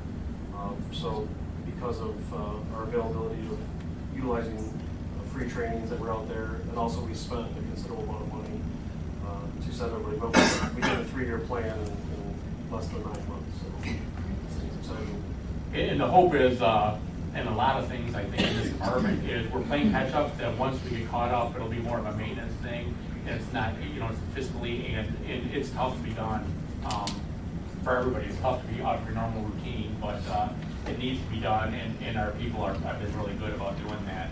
And nothing worse than working nights and having to adjust for a 1 or 2 day shift. It's really Yeah, I think that goes back to Councilman Penn's question about, is it going to start to trail off the training? Yes, we had to hit that where everybody was compliant point, which we're at now, so now we'll start to see the downtime. We'll still do intense training, but it won't be as much of a catch-up. One of the things I should mention too, with our EMS coordinator is the officer that resigned, so we have 2 new EMS coordinators that are in training right now. Matter of fact, like literally right now, they're out at Press Center, and actually Justin Childry instructed my class today. So anytime we can ramp up our in-service training too, done here, we try to do that. We have a lot of things in the works. It doesn't cost us anything other than our time here, so we don't have to send people out. Under our training, we're looking to add 2 new public safety officers to that unit, so we have $1,500 that's from zero last year, so that is an increase there. When we get into fire gear on page 60, the top of fire equipment on top of page 60, kind of have a big spike next year. We're looking at getting a 4-set gear dryer. Back when I went to fire school, you went to a fire, you threw your stuff back in your bag till the next fire, next training. Now everything's got to be washed in between. Our officers only have 1 set of gears, so they can be washed relatively quickly, one at a time, and actually you have to wash the liner separate from the other shelves, but we hang dry them, so if something happens while they're hang drying, you don't have equipment. So we're looking at getting a dryer, and it'll work nicely in the new fire hall to where you can dry them quickly, because we want to get them back right away. I can guarantee if I ever leave my stuff here to dry, something's going to happen that night. There's no doubt about it. It never fails. I think that's for all of us. And then actually, we have several people that don't have lockers in the fire hall. With the expansion, we will put up. So we have a couple of fire lockers budgeted there too. For equipment, this is a kind of a bigger hit. We have our in-car camera systems and light. It's a system that not a lot of departments use. It's end of life. It's obsolete. We've looked at a bunch of different systems. Really, the 2 big ones are Exxon and WatchGuard. We had them both come in. We've had demos. We've gone off, and I actually started this project when I was with my pharma department. Also, we think WatchGuard is the way to go. So to fully outfit, right now, the animal control truck, our utility pickup, and our fire apparatus do not have cameras. So we're looking at putting cameras in all those. And again, I found in my career, usually the cameras help you more than they hurt you. I mean, what happened, but most of the documentation, if you have it on camera, it's usually good, because most of our people, do the right thing. Again, they made mistakes. So we're looking at putting cameras in all the marked apparatus that responds, either police and fire. So that's $100,000. That's a big one-time hit. We're looking at going cloud-based storage to where there will be some maintenance we have built into the future years, but we think that's the best way to go. If Corey or Stan, if you have anything else, Stan, you can think of? Part of that cost is a pretty robust computer that does the redaction. And the software too, I'm sorry. And it's pretty amazing how it does it. So depends if we have juveniles or certain things, certain faces have to be blocked out. You could freeze the frame and pick out the face that you're gonna block out. And as the program plays, it'll follow it around, same with the license plate reader, stuff like that. So it'll really considerably cut down. Right now, Lieutenant Hatfield's sitting down and manually doing this. It's just not easy to do. Partly because our current system doesn't really operate that way. Where the ones that we're looking at, the watch guard system, looking at those things. The watch guard system, like the Axon system, also there's potential to add body cameras, so we want to do that in the future. So it's not like we have two separate systems; it would all integrate into one.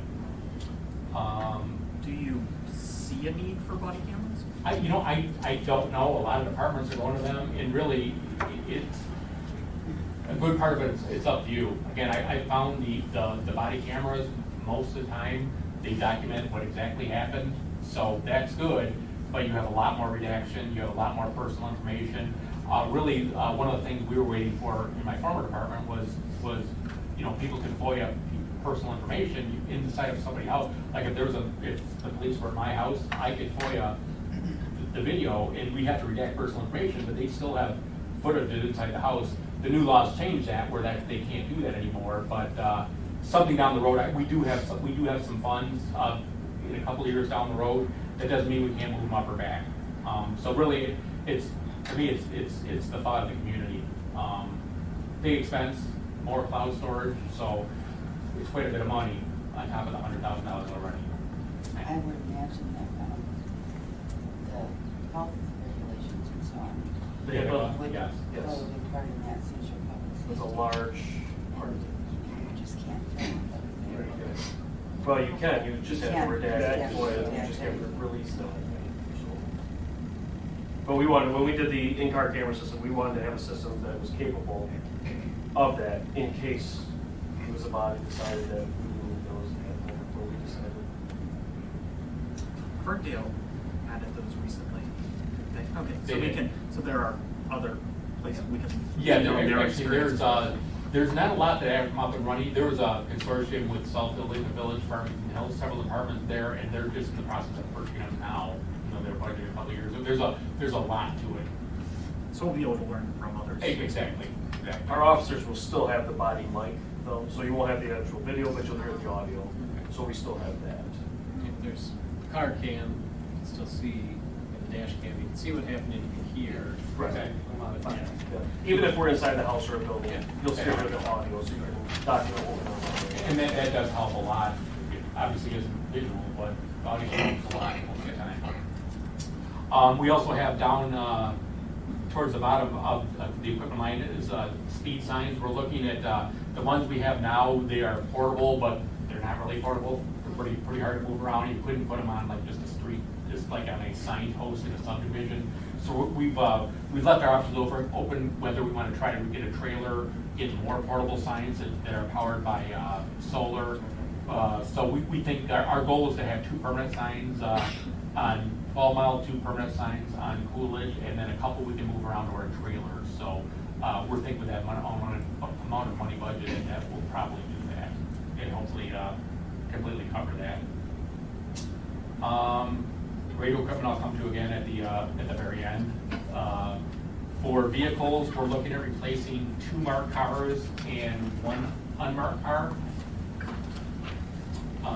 So our replacement cycle for the marked cars is pretty standard, and we're replacing. We just actually I shouldn't badmouth it too much because we turned it over to City Hall to use, but we just got rid of a car that was probably closer to qualifying for the Cruise Fest than it is for actual water cars in the battle. It was an early 2000s car. So we're trying to play catch up there also. Hopefully once we play catch up, it'll be a standard change over, and some of our maintenance fees will go down. We've got, like I said, we've got several unmarked cars that are old patrol cars that are pretty beat up. That anything goes wrong, if they're not under warranty, that we have to pay for repairs. Now that we bought in-car computers over the 2 fiscal years. I think it was 17 and 18 were the fiscal years for the computers. Yeah. So we're looking at buying, these are portable notebook computers. We've got a couple right now that are end of life where you can dock them in the car, but they're standalone. I can sit in here and access through the cell phone towers. It doesn't go through the radio. They've got air cars built into them, so we have a couple of those for detectives, and also if, and I'm gonna name Jordan because he's giving to put in the car, and if he wants to go out and make traffic stops, he can run things and print out tickets right there, so he doesn't have to collect their marked car. And then really down below is pretty standard. We have our SCBA on the capital equipment.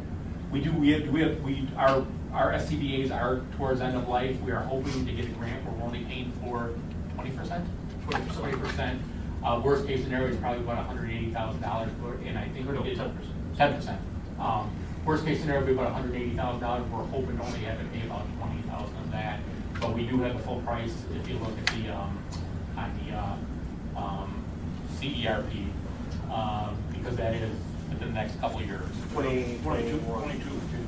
The good news is Beverly Hills applied for a grant for the public safety departments, and we were awarded the grant. It's just they didn't have any money to give us, so we got the grant. We just didn't get any money, so that's being done. Which with FEMA, it's huge if you don't get a denial letter. So it's good news. It's just and we've had really good success. I don't see the SCBA inspection in here. Inspection. The annual inspection where the guy comes in, is that somewhere else? Yeah, that's part of the equipment. Okay, I just want to make sure we're covered. We gotta do that. And that's at 933-000. Oh, okay. And then our, I'm sorry, go ahead. So when does the money come, or is it just a joke?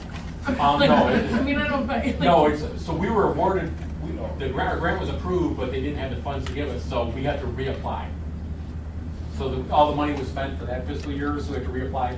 So it makes us feel good that we did the right thing. Okay. I mean, the information was good. Rob Ginter, Sergeant from Beverly Hills, is really good at grants. So he's actually helping us out a lot.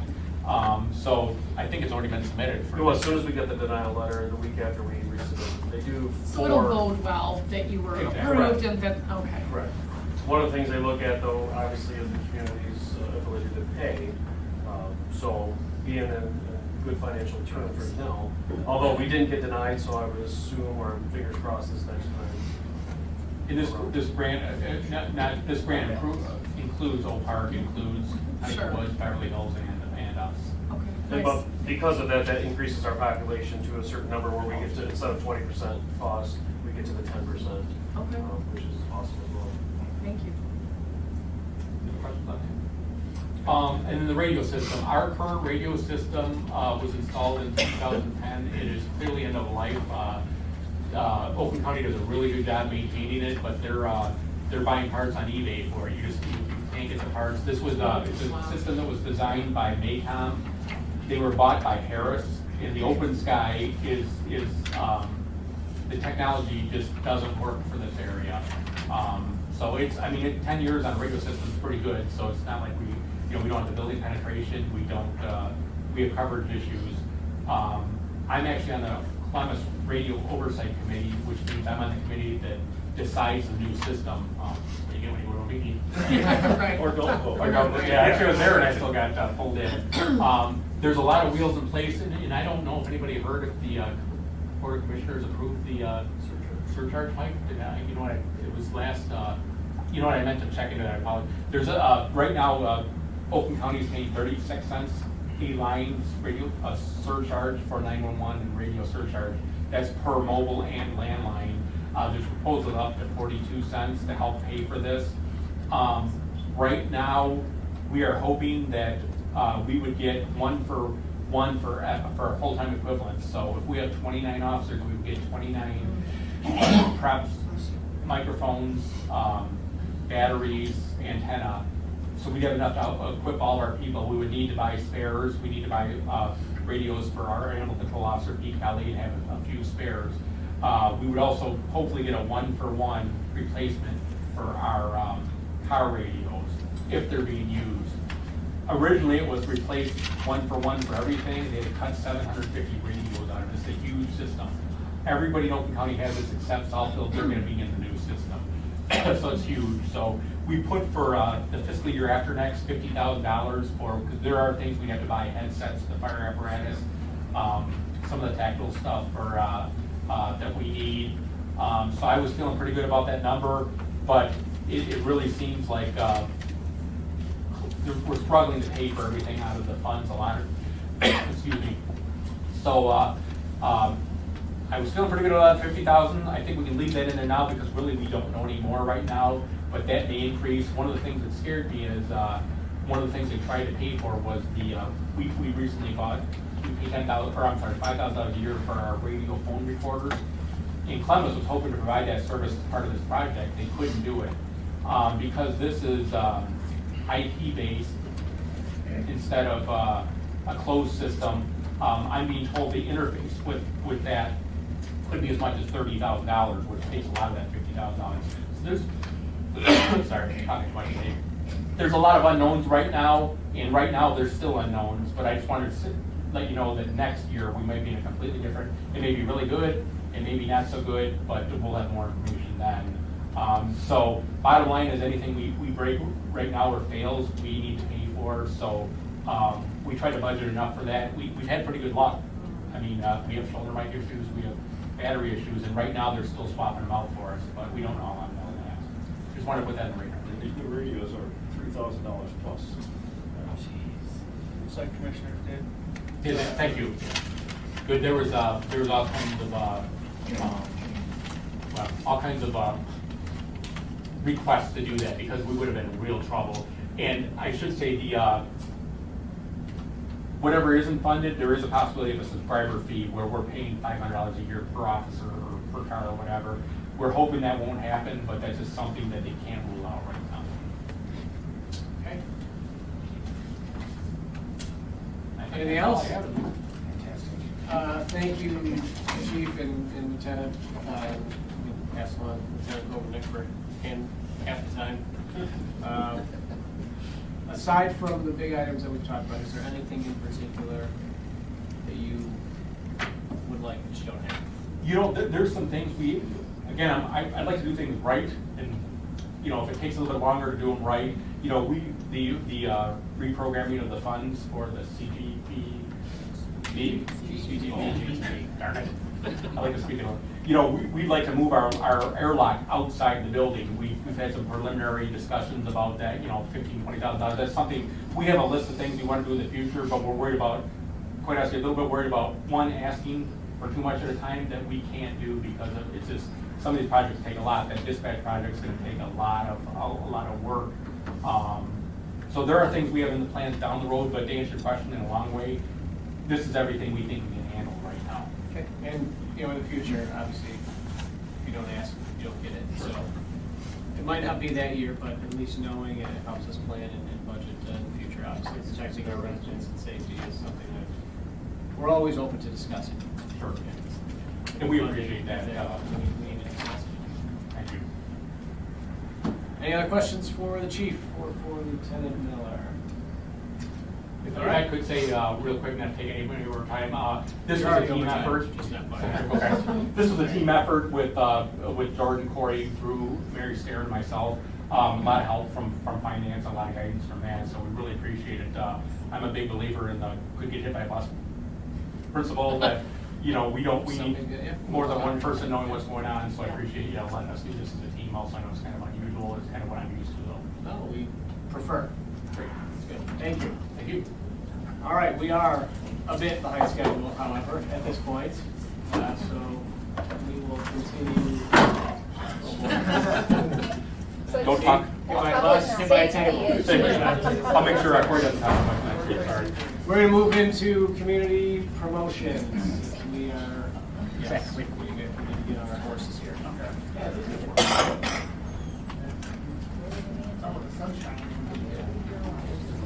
All right, what page are we on? Mr. Mayor, this is starting page 44. 44. Okay. All right. So Community promotions is something we levy for specifically that allowed by state statute. The cap around it cannot, the revenue projected by this cannot exceed $50,000. You'll see that on the expenditure side though, we do have more than that scheduled in here, but if you go line by line, you'll see the idea behind each bit. Starting on page 44, you'll see materials, we're rated the membership. This is where we pay for citywide memberships out of there, not specific to any particular department. Plymouth Watershed, the league is also in here as well. That's separate from the conference items that we talked about earlier. Woodward Avenue Action Association, the Woodward 5, the Chamber, SEMCOG, ProTech, NLC, Michigan Mayor's Association. It's actually, despite its name, it has citywide benefits. Those items that we pay for, those are annual items that many use in time and time again. We pay for our website out here as well. We consider that to be in line with the legislation behind this. This is our front face of the world, and so we do have some website work coming up. We do have hosting domain, as well as we're looking to try to move up our contract and revise so that we can overhaul our website. We don't want this to get stale, stagnant. We want it to be useful to our residents, especially as obviously that's the direction that most of our interfaces end up going. It's face-to-face. Sometimes it's beginning to fall out of favor a little bit. So we pay for that under contractual services. The next item, also contractual services. Sorry about that. You'll see we have talked about for many years a way to show our appreciation for our staffs and our commissions and our boards that make so much of what we do possible. We do have some items in here as well. We have a $300 allotment for ways to show that gratitude. We are, again, continuing our support of various things that make Berkley wonderful, that being the Holiday Parade, Youth Assistance, the Tri-Community Coalition. We do also have a subscription to SurveyMonkey now. We have a paid item in there. We're formally going for the unpaid version, but it seems to be a very useful tool for us as we get public's feel on certain things. Holiday Parade, is that a new item this year? Holiday Parade is a new item this year, sir. But we'd like to begin sustained funding of that because it is so vital to our history. Good. Advertising, again, this is how we literally promote the community. You see a couple of different things that we do out of there. There's the footnotes, promotional items, newspaper ads, and then mail postings. These services, various items, anything from patents to we've done some other promotional items, especially they become especially useful in as we do resident packets, as we start to people move in here. It's a nice reminder that we're so happy that new people have come to move in the community, and they're going to be ours for many years. And it's a way of showing our appreciation for it. Then moving down to professional development. This item doesn't benefit any one individual group, but we fund things like the Cruise Fest dinner right here, the State of the City, the Stockholm dinner meetings, and those are the three annual items that we pay for out there. And last but not least, this is we also have the Berkley Buzz, the recreations publication. This we fund this project out of here as well. That is also to a certain extent offset by ad space as well. It's one of the few recreation expenditures that you'll find outside of the 614 account. That should be it for community promotions. Any questions on community promotions? All right. Seeing none, we will move on to our next item, which is the library. We have our library director already in the hot seat and ready to go. Where do we want to start? What page? Page 76. Sounds like a great one. Let's not go to 77. All right. I'll just start by saying this isn't an overly exciting budget. I went into my 6th year as library director, and I feel like we've accomplished some of the big projects that I wanted to at the beginning. So this is really not quite cruise control, but it's kind of holding steady for what we've done. for previous years. We are now down to 2 full-time employees. We had been at 3 full-time employees. She relocated though, so we ended up dividing that into 2 part-time positions. We have better librarian coverage that way. We have an additional part-time person in youth. I am very open to getting back to 3 full-time employees once a good match is found. I've found that part-time folks don't stay around forever, so we'll look at whoever moves on, if there's going to be a good match to move someone into full-time work. Office supplies holds constant.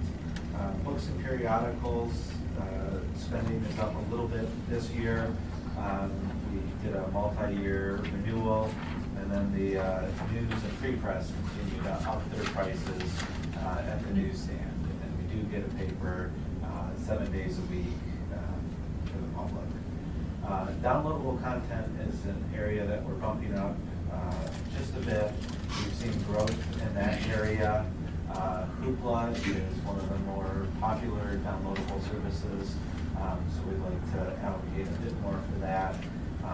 Overall, though, we saw reductions in other areas, so just really reallocated those funds. Program supplies are at $1,000. That covers just our kind of basic in-house programs. The bulk of our programming, though, comes from program supplies contributions. That is primarily the Friends of the Library cutting a check for our big programs that we offer. So for youth, teen, and adult programs, over the last 5 years, I'm really happy to see the number of programs increase and the attendance of those programs increase as well. Just kind of skimming through here. We've been accepting credit cards now for a couple of years. That's gone pretty well. We are passing the transactional fees on to the user. So the charge to the city is pretty minimal for an additional perk for the public. We do have a membership to the Michigan Library Association. So that's our statewide professional organization. We keep it at the state level instead of national.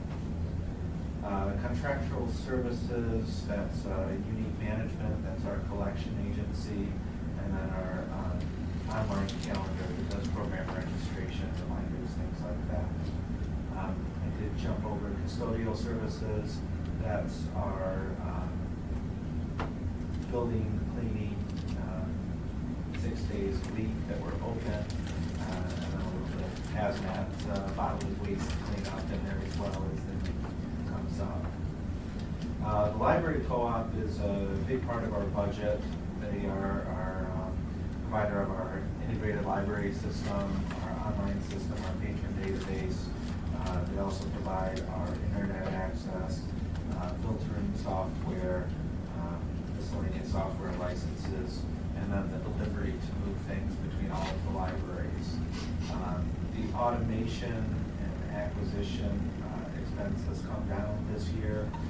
They went out to bid for a new online catalog system, and the cost came down there, so we are happy to see that.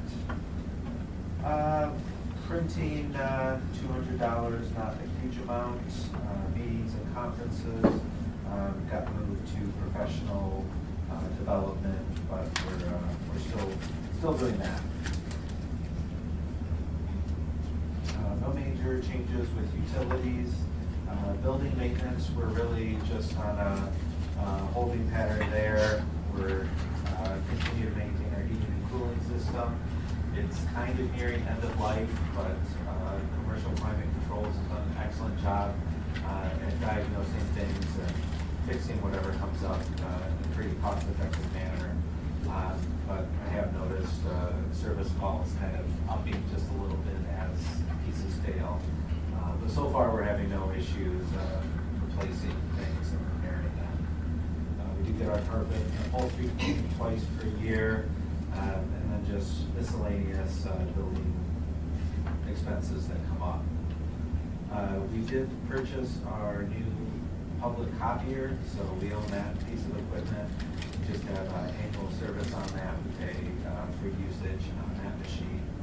And then there's money allocated for repairs and maintenance of our computers and other printers.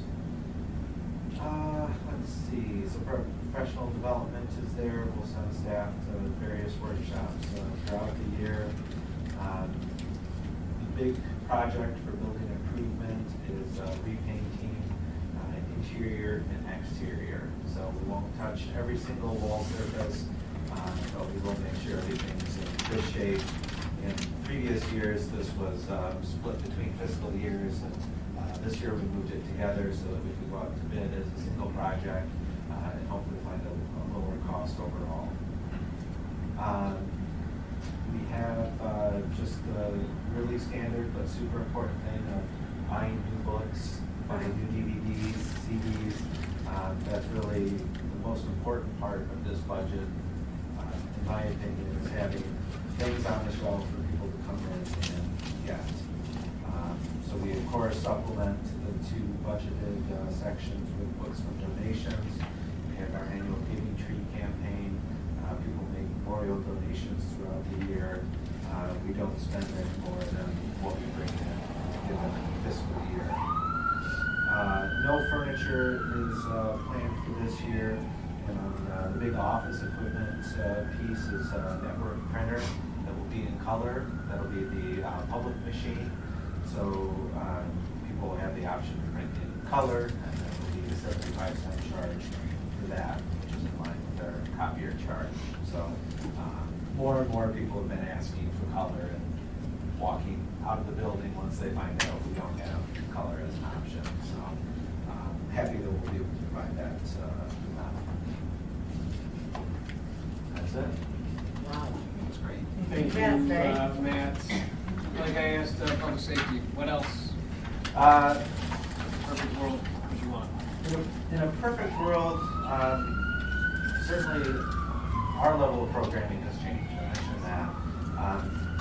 I'd like to see a little more of a balance between program supply budgeted and program supply is what we rely on the Friends for.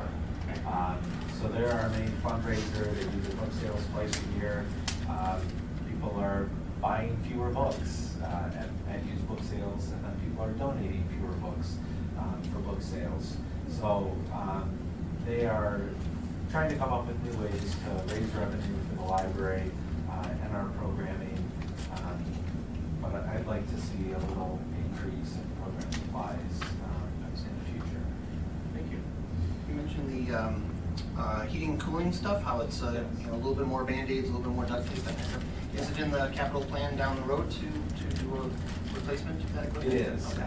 That's what I thought. I believe it's 2 years out. Yeah. But the price tag is so large that we're really just kind of annually checking in with them to see how it's going. And right now, I'm not seeing huge red flags. They certainly haven't said anything.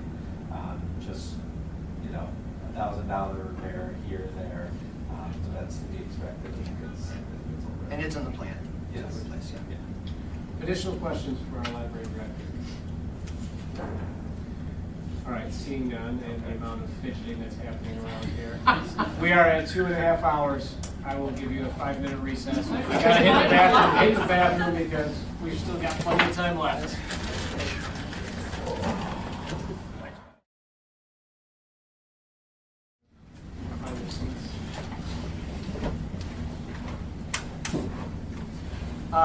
Moving forward, so when we're going through the pages, whoever is handling pages, if there are major changes, let's draw attention to those, and then let's wait. And if council members have questions that, just get to the end of the page, call out the highlights. We don't have to go necessarily line by line. This is different, this is different. At the end of every page, are there any questions? We make sure we're not missing anything, but we're also being hopefully more efficient with our time to try to get through everything tonight and tomorrow, so that we don't have to miss the softball game on Wednesday. I'm sure we're all really worried about it. All right, let's get back into it with communications. Okay, just to make it easy, there's no real big changes from last year's budget. What page are we on, Jay? Oh, sorry, we're on page 81. Thank you. Yep. page 81. All right. If anything, we just cut out a few things, some of the training, things like that. I'm looking at a lot of professional training online through webinars and things like that that are free and accessible. When I've joined some organizations through Facebook, some PIO organizations and things of that nature. So we're saving some money there. And In terms of those webinars, are those webinars across departments or just your department? a lot of them have to do with social media, how to deal with social media online. Some of it's some FEMA training, but mainly a lot of it has to do with social media. This is where your cable fees are. Yes, and I was gonna point that out, the cable couldn't fees are remember here where, too. yeah. Yes, they are here. Mr. Mayor's working on it too on cable production, 815-000. We do have an increase from last year to this year from 50,000 to 19,000. That reflects our us moving forward on trying to produce more regional content for WBRK and as well as the WBRK YouTube page as well. So we are getting good responses to our videos we're putting out. We're finding them to be a little bit more effective from the general population retaining that information than our written communications. Yeah, we did some nice public service videos in the last year. Yeah, those were fun. Yeah, one of them got like 11,000 views, so we're doing really well with that. Those franchise admin fees, who's included in that? That's, PEG fees, right? That's, yes. It's, WOW, AT&T. Comcast? Comcast, those Around three. 8, I think there's 8. Yeah. We might be AT&T. Yeah. AT&T, Which used to be Michigan. right, we still have the, We're still collecting, yeah. Yeah, for some of that, AT&T is trying to get away from charge, or what would get them that is they move more into, they bought the satellite service, they're trying to move more into satellite service. That is gonna yield lesser revenue for us in that regard, but as long as our hard cable and viewers into some of the homes, we still can't afford some of those. Not mine. No, not many of them either. It's just been a long battle with them. Yeah, they'll come to your door and lie to you.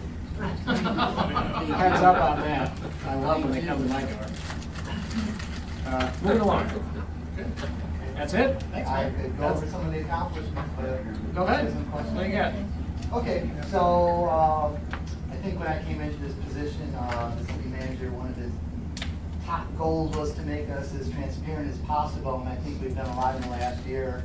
Some of the things that we've done is we've added the full agenda packets onto the website. They weren't there before. That's saving some time and money for people because they used to have to FOIA for those packets. Now they're all available on our city website. They're available on our city calendar. Along that same line, we added committee members and their terms so people can go to each of the pages and they know readily which committees are going to have some opening. We've done that. We've done the videos. We started a new video program called Inside Berkley. The mayor was on it. The city manager was on it. Next month we're going to be profiling the parks and rec director.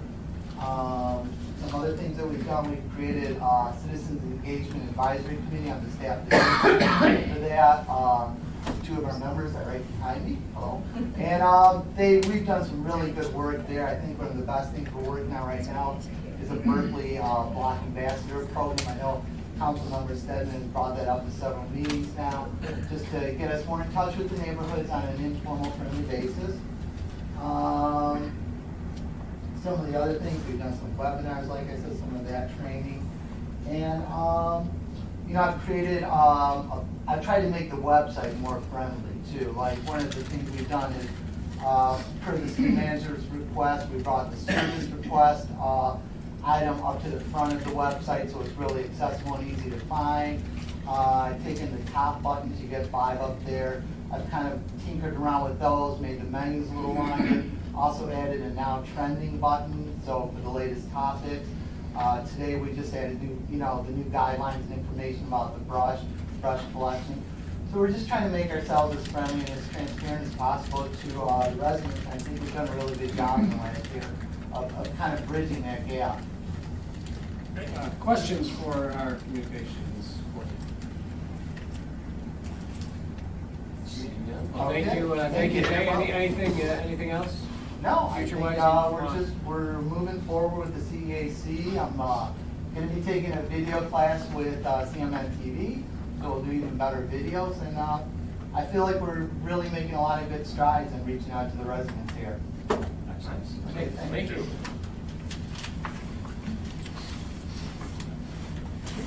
We will move along next to the IT department. You guys are in. Right here. Next page. Hey, see, isn't that nice? Worked out well. Flip it. All right. Stan, take it away. We are anticipating three. The top, obviously, the first few accounts are me, but the big thing is I want to go with contractual services. I know with the increase of some of the things that I'm doing as far as operationally and also with the technology committee, some of the outside monitoring as far as the server and the firewall monitoring. I'm going to have an outside company monitor that 24/7 as far as any security breaches, keep up on security updates, that sort of thing. That's seems to be ransomware and any type of security breaches seem to be in the news more and more. And governments are now being targeted, especially the most local one, which was, I think, in April, was Genesee County. They had their email system hacked, so they were down for a few days. So I'm putting an emphasis more on security with this budget. Everything else as far as network services, WOW, all that kind of stuff, full attachment fee, everything is pretty much the same. Equipment maintenance on page 84. The library received our old firewall from here. Kind of taken over some of the TLM stuff as far as security and everything internally. So they're reusing that, and so now we'll have a fee for the library. IT, as far as professional development goes, I'll be going to a couple more conferences throughout the year as far as specifically targeting security. So keep up on that. Capital outlay for office equipment. The big thing is the replacement of department PCs. The Windows 10 upgrade is moving, and I want to be prepared for that. Replacing the projector at City Hall, in the City Hall conference room specifically. That's going on, I think, 8 to 10 years old, so it's time for an upgrade on that. Computer software, Microsoft licensing. I want to upgrade to Office 2019. I'm reluctantly trying to avoid subscription fees that seem to be creeping into operational budgets as far as IT goes between Adobe products, everything like that. So that'll be, I have money budgeted for this year and for next year, so we'll be targeting the library because we've had patrons not only ask for color, but an upgrade in Office, and then Office for the rest of the city next fiscal year. Continuing on page 5 in software, standard log man for remote access. That's Norfolk DPW to access the BSNA software. There was an increase in backup software. We are backing up to the cloud remotely right now to Auburn Hills, so that we don't have, in the past, we backed up on site, but in another building. And for disaster recovery, that's generally not a good thing to back up all the servers, maybe 100 feet away from the cell. So that is off-site now. Yeah, all the way across the parking lot, Same exactly. storm won't hit. One note is the new BSNA modules. For McKenna, they're gonna do tablet-based inspections. So that will be the field inspection, module, I think it's called.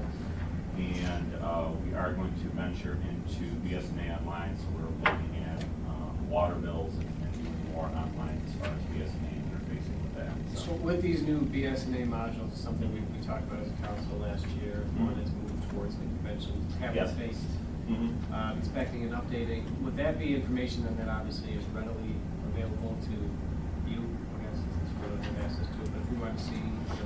what's going on? Is there any residency, how can we find out? Not yet, I think we need to get the information in first, but the overall plan is yes, long-term plan, yes. How long term is long term? I would think at least a year or two, maybe that. Maybe all the way up on that, but at least we'll be able to track things and various inspectors will be able to put that information in, it comes right. Correct. And I'll be talking to BSNA more specifically about training, because I think in the past year, as far as accomplishments, we're doing invoicing now, we're scanning in all our invoices, so there'll be no more filing, no more storage. We eliminated that back in March. For DPW, water tap cards, we're scanning in. We're utilizing the new service that we bought last year as far as storage goes, and doing a lot of things electronically, so we don't have to store things. Another example is with the new camera system for public safety. What the chief didn't mention is the backup system for that is a robotic DVD burner that runs about $2,000. Right now, we have in storage about 2,000 DVDs for backup, on top of the ink cartridges.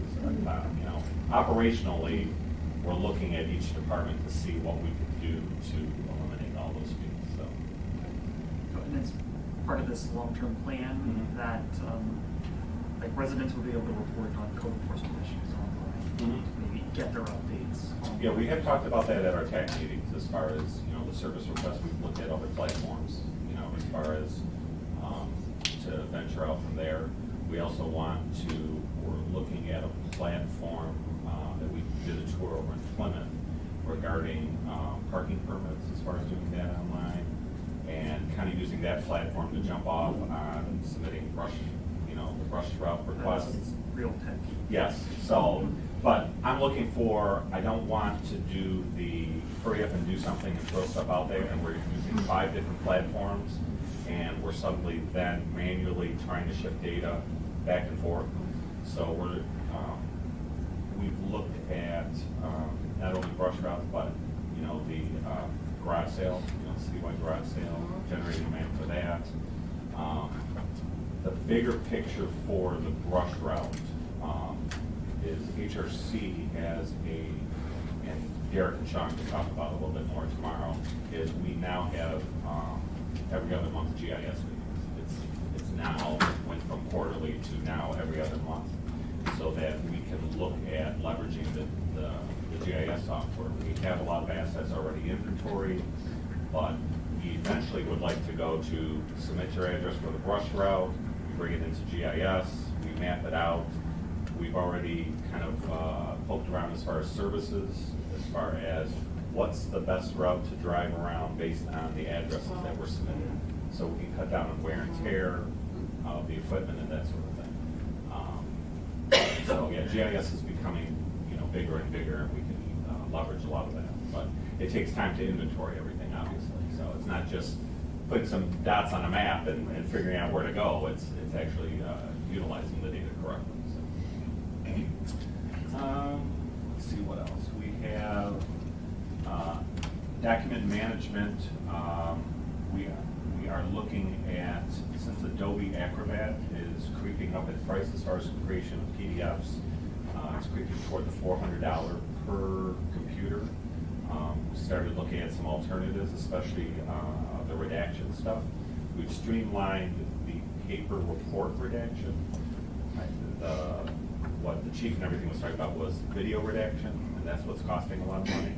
We've gone to an alternative PDF software so that Mary down in records, instead of taking a PDF report out of Clemens, printing it out, using a Sharpie, copying it, scanning it back in, and then emailing it. We did that for a long time. We did that for a long time. And we also do that, we did that in the building department. Redaction software for Adobe, you have to use the professional version, it's $400. So going to, we use Power PDF, it's called, it's $150. So it's a little bit, and Mary loves it. If I took it away from her, she'd break my arms. I mean, So, it's definitely cut down time here. Sure. yeah, it's gone, yeah. Sure. It blocks it out. Yeah, it's gone from about an hour to, I don't know, standard report to maybe 10 minutes. Wow, nice. So, yeah, it's made a huge improvement. We'll be rolling it out, not the redaction software, but the Power PDF, because there's other features to use it, to Public Works. I know the lieutenants here talked about using it too, so that I've already bought 5 licenses, and we'll probably buy more, because the power of the software is great as far as conversions and things like that, so form creation, that sort of thing, so. I think everything else is pretty much the same. I don't know if anybody has any questions, concerns? The PC replacement schedule Yes. seems to certainly make sense. Yes. Glad to see that in here. I know in prior select budgets, we've talked about like tablets and devices for Yes. department leads and council and stuff like that. I didn't see a specific item in here. Is that There included is, in the? that's included generally in the budget, and I do have some money left over to look at that, and I know we've talked about that. But yeah, we're gonna narrow down some of that. I did not buy anything at the beginning of the year, only because finding out as far as the unique requirements for each of the specific departments, I think Sean and Derek with GIS and things like that, they're gonna need a slightly different platform than say, Mark or, you know, yeah, even you, right, so I'm kind of taking more of a granular instead of just buying 12 all the same. Yeah. I think we're gonna have to do something a little different for each one, it's not gonna be a one size fit all, yes, custom, okay. So- Sounds fancy. Information technology and innovation Yes, is obviously not going away. correct. So what can we do to further support some of these efforts? I know, part of the reason that some of these things are a year, 2 years out is primarily because we have one Mhm. chief innovation officer, as far as I know. Yes, There's no support staff there. correct. So in the future, what would you like? I think in the future, we'll probably Ideally. need a part-timer to handle some of the tic-tacky stuff, I think. To free you up to do Yes. something more deal? Correct. I think right now I can leverage, we have a wonderful staff, I think key people in each of the departments. I call Sean from, Public Works my yes person, because anything I ask, he's like, yes, yes, no problem, because it inherently benefits him, in some way. But that's still pulling from somewhere else. Correct. Oh, You yeah. don't wanna do that. I mean, between the TAC, they volunteered to do some stuff. I've had my girlfriend, which I think we call the director of organization, come in. We've come in on the weekends and cleaned out the old server room, which now will hopefully be a finance storage room. We've cleaned out the garage, all that kind of stuff. We talk, this whole budget is about using the taxpayer, the resources that we have from the residents as efficiently and as wisely as possible. And it seems to me that leveraging those resources to improve our capability from a technological standpoint is not going to change. It's only going to continue to get more and more and more intensive. So as we shepherd the resources that we have, I think we need to give serious concern to expanding the capabilities of your department, because in turn that's going to make communication transparent. All of those things are going to flow so much more smoothly if we have the capabilities. And it's frustrating, as we've talked about, we already talked about once when we come to a council meeting and we got to put a couple of reams of paper and book just to try to get something to show up. And yet we want to talk about doing more on the technology side. Right. I definitely think we have to crawl before we can run, but we also need to have a plan in place to invest in the future of the city. And I think a lot of it's going to come through your department. Yeah, I'd like to add to that about coming up with that plan. I think innovation is all about creating value by doing new things, and a lot of the work here is incredibly important, foundational, reimagining the existing things. Like the going from the 400 to the 150 and stuff like that. Those are important. We want to continue to do that.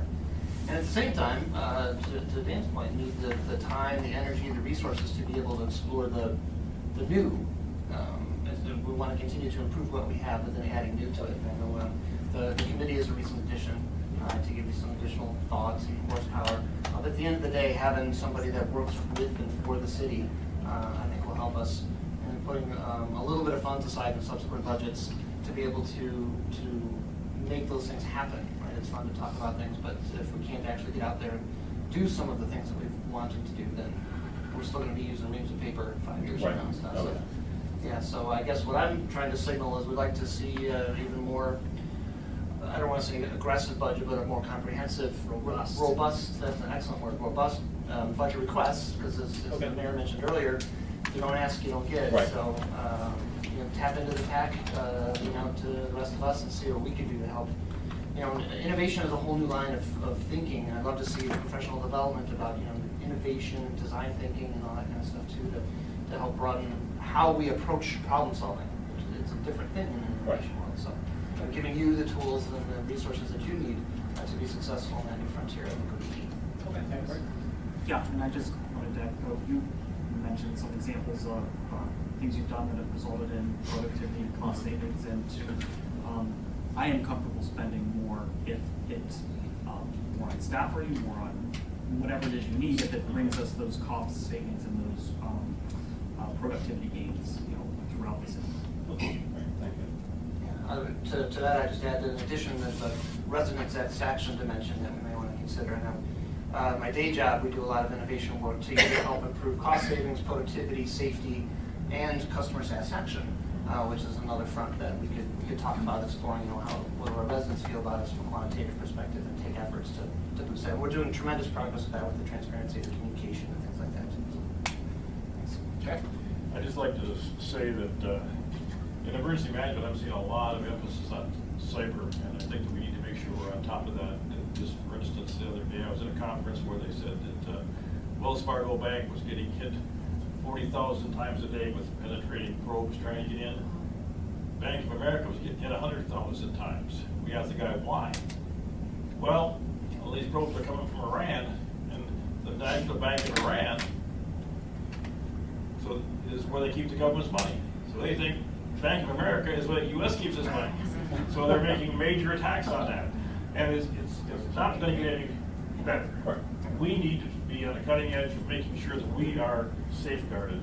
So keep that in mind as you request your money, to make sure that we're in good shape. Anything else?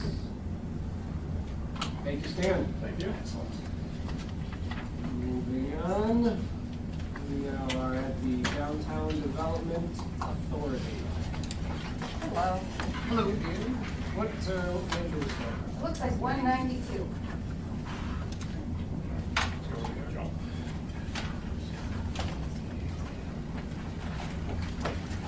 And I can keep this pretty quick because we're going to be pretty For this? Huh? Their revenues. Just Yeah, because we're having to count the revenues. All right, perfect. So under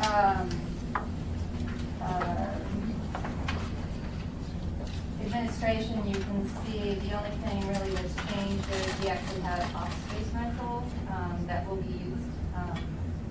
We actually will be in an office this week, so that's pretty cool. In the Polio studio, co-working space, so we're excited about that. And we negotiated a great deal with the prices the very first time. There's really nothing on page 193 or 194. And actually everything on 195 is just events. Nothing really on 197 or 198 that changes. That's all kind of just our regular marketing. Have we asked anything, anybody has any questions with the changes right now?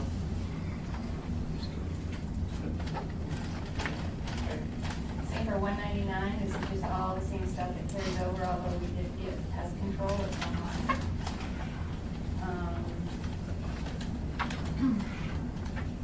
You can see, you will see that, like, for instance, as you know, over the past 2 years, we've done some major things. There's a design guideline from 2 years ago. This year is our downtown plan. And then you'll see on page 201, when we get there, which really you can kind of move right over to 201. Next year's big expense then will be in wayfinding, which is that 974-205. And that'll be a 2-year expenditure to do all the wayfinding in the GD district. So we'll complete a little over half of it in next fiscal year and then finish it up the following year. And that's pretty much what with the wayfinding that the city manager mentioned earlier in the meeting, the city's perspective, so the timing lines up well. Yeah. So, yeah, and our goal is to try and take that project off right away in July, so we start to get see some financial. So that's it. Questions for EDA Director? Would this be the time to talk about the CIP portion? Well, we might as well talk about the DDA portion, if maybe it's here. Yeah, That's, we have I that. know we don't want to look at the CIP. Go ahead. I can't find it offhand, but we have in 3 years' time, it's over 2 years, $13 million suggested for street improvements, and I just don't see that as realistic, even remotely realistic, as us getting funding sources for that. So Matt asked me to get you guys a number to put in there for streetscape, and so I did. I talked to Lakota and I said, hey, if we're looking to do a streetscape improvement program for the mile long, and we're looking to include green infrastructure and the stormwater mitigation and all those things that we've been talking about that we want to see, as well as just a streetscape. The number they came back with was they said, hey, you ought to figure it at so many dollars per foot. And that's where that 13 million came from. I think I've mentioned this to Dennis too, that the goal is that we do this as a part of a multi-community planning process, along with Huntington Woods and Oak Park. That's part of the whole strategy. And with that in mind, knowing that if you go as a multi-community partnership, we're going to have a lot more capability of getting significantly more cap grant funds, federal funds, as well as grant funds. So whether it's doable or not, I don't know, but I think we ought to aim to do what we all talk about, wanting to say we want to get done, and then see what happens as this project moves along, and we see, what happens from multi-community planning. So the numbers I gave were in response to Matt's request. They are solid numbers that came from Lakota, and they do include, like I said, that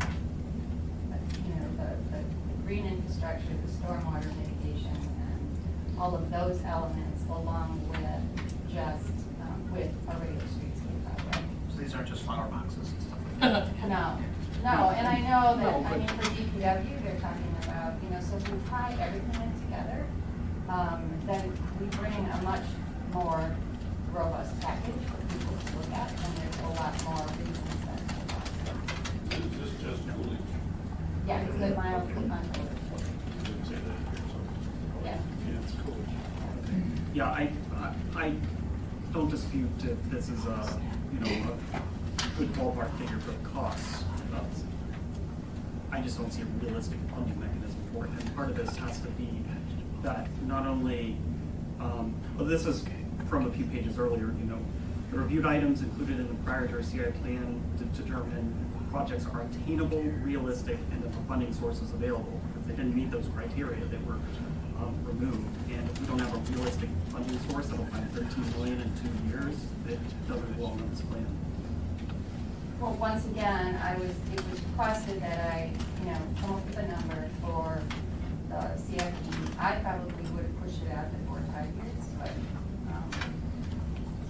but I think that within 2 years, we'll have a good idea of what the cost is going to start costing or be, and where we can start to look at for those funding sources. There's a lot of grant funds out there for stormwater mitigation for that green infrastructure. We go as 3 communities. It's a powerful story to tell. I am not one to say that it can't happen. It certainly has happened in other communities. I think that we should think that Berkley can do that. Part of the looking forward to as well is that this section is likely to get overhauled in response to the DDA's downtown master plan.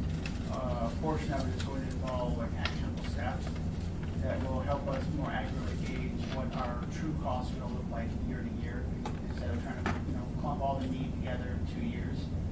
So I do anticipate this section getting fleshed out a little bit more than what's being presented this year. And I don't have that information on hand at this moment.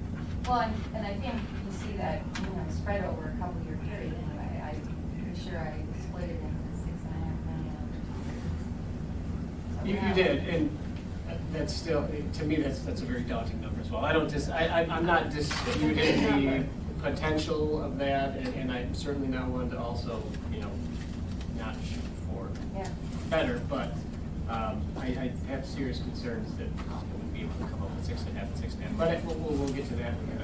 My question is more focused on the crosswalks. We have 2 crosswalks right now that are not in use. But my understanding is that within 2 weeks, the road guys, they will be rebuilt. That's not an accurate understanding. I don't know how that was portrayed.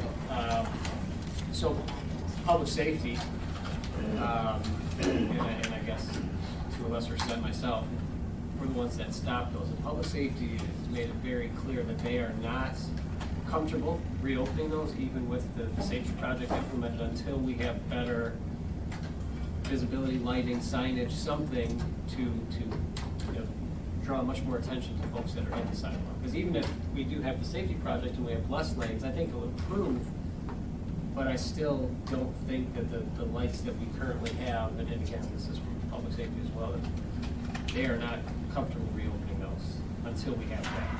Well, I sat in a meeting with public safety and DPW, and I believe Matt was there, and we talked about reopening them in 2 weeks after they were actually gonna write a TCO. We talked about doing signage, in fact, that has been floating around to various departments for approval. That is more clear about crossing. But no changes to the structures? Sean was going to, everybody agreed that the lights are visible, but that what Sean was going to do was angle them so that as you get closer, there was never anything mentioned at that meeting. Well, I wasn't at that meeting, and then I guess at that point, we'll take public safety out of the question. I am not comfortable with those crosswalks until something changes. And if that's the case, I guess I'll have to have additional conversations with some of the other folks there. I think the crosswalks were a great idea. Obviously, had a couple of accidents, but we had many more close calls. The point of the crosswalk is to make it safer to cross the street. It just didn't seem that that was happening. Now, again, with the safety project, it may already make it better, but I still prefer some sort of additional brighter beacon for cars to see. I don't want anybody else there. I do think that we'll need a little time for the new Coolidge to kind of stabilize and people to get Which is used to why it. we were talking, we were gonna get it, and we did, in fact, I said, let's give this a couple of weeks to make sure that, everybody understands how it works, but everybody there, DPW, public safety, the traffic engineers were very comfortable with reopening the sidewalks. They're used a lot, they have an excellent, history of safety. The fact is now you've got, a pedestrian safety zone that's about 13.5 feet. And there's only two travel lanes that have to cross. The only thing that we talked about doing was creating better signage, which we did. We circulated multiple options. Pat Colley was there. Cheryl Gregory from Spalding Becker was there. Matt King weighed in. Matt Baumgarten weighed in. I don't want to get into everybody that was at the meeting. That's and what they obviously they all thought it was fine, and that's great. But I'm telling you that for whatever that means, and I don't. One more person that potentially gets hit or clipped in there is more than what we should have. It should happen. Now, look, I know accidents happen, but I would much prefer better lighting before we open those back up. And I don't know when this meeting was or who was at the meeting. I have no idea there was a meeting. fine. Don't need to be at every meeting, but I was involved in stopping those or shutting those down temporarily until we'll figure out what's gonna happen there. I'm not gonna spend my time here. We're not gonna discuss The that. process makes sense. It'll be a when, not an if. I think it just, we want to make sure that we're all comfortable with it and the right safeguards are in place. And it'll give it a chance to settle in a bit more, people get used to it. Yeah, and we'll get there. Well, I think council needs to be everybody updated. was pretty comfortable, so, I mean, everybody was very comfortable. Something like So that. this is a surprise to me. So I can't respond to that. I'll mention, I had shared with Mr. Baumgarten the crosswalks, it's similar crosswalks at Clausen, but the overhead lighting that they had, as an example, but driving through Clausen this weekend, they have removed those overhead lightings. So I don't know anything Cars. other than. Cars. Thankfully, nobody was hurt in the crosswalk, but we had a pedestrian fall asleep and took out the driver. Yeah. Asleep, right? Yeah. There was a Hungry Howie delivery person who, it did it, he played video games all night. Okay, so that answers that. So that wasn't hey, we decided these things weren't, we took them down. We'll take one and come back up from what I understand. So, okay. But yeah, they were functioning very well, and we did not have pedestrian accidents. That was the biggest issue. Yeah, and that was the model that I had shared that just was selected. All right, we know they need to be safe before they're reopened. Okay. Any other questions on the BBA's budget today, or any other questions from this card? Seeing none, thank you, Vivian, for waiting out today. My pleasure. And we will move into capital projects. It's your blue tab. Nice. It says right there, capital project. Yep. Wow.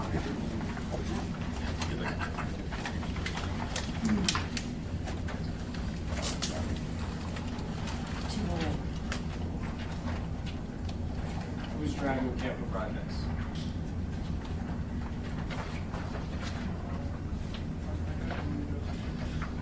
Go ahead.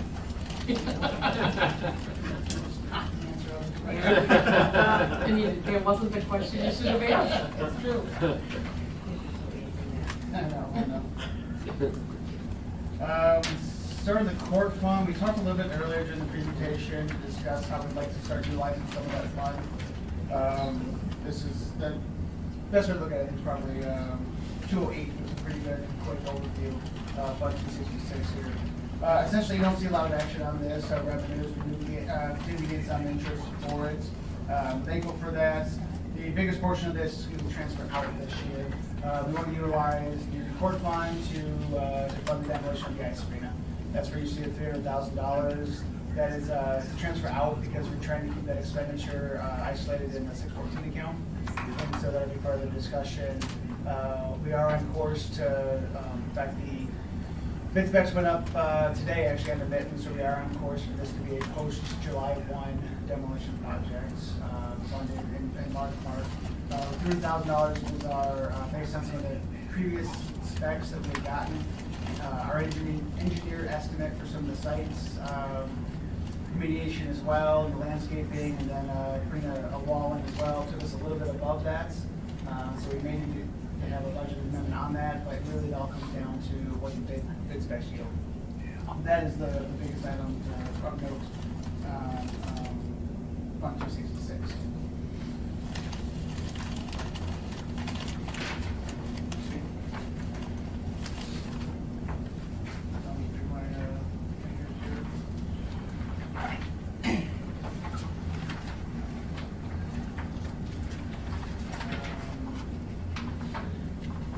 Page 213, we'll talk about the new fund 313. This is the fund we set up specifically to capture the revenue expenditures tied to the infrastructure village. So this is in order to be as transparent as possible, in order to completely be able to tie in the expenditures to the revenues here, so nobody can accuse us of just tweaking this in the general fund. We've isolated this particular item here. So that's where you see Fund 313 You'll see it as a mainstay in our budgets moving forward. And as you see, we plan on utilizing every little bit of what we're offered here. Putting it right into work. We won't actually approve in November. We'll levy it on the July summer tax bill this year.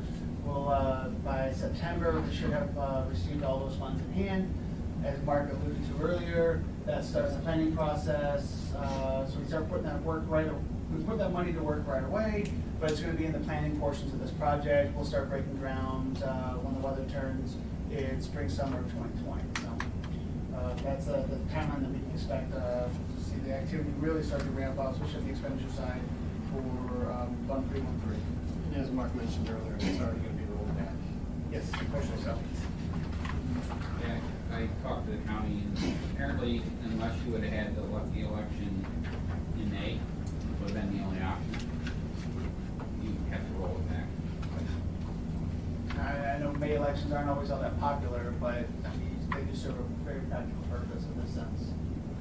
I'm wondering what, an election costs us $11,000 now, and how much we lost with that, losing that. So, I mean, that's not something I have even considered, if you roll it out of the gate, and if we have to come ask for money in the future, that I mean, we should consider that.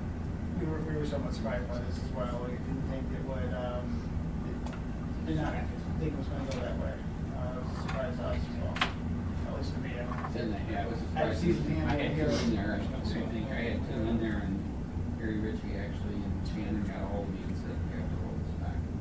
Because it was approved in November, well, what is it, calendar year 2019, which really limited options of what Okay. Fortunately so. All right, jumping out of page 217.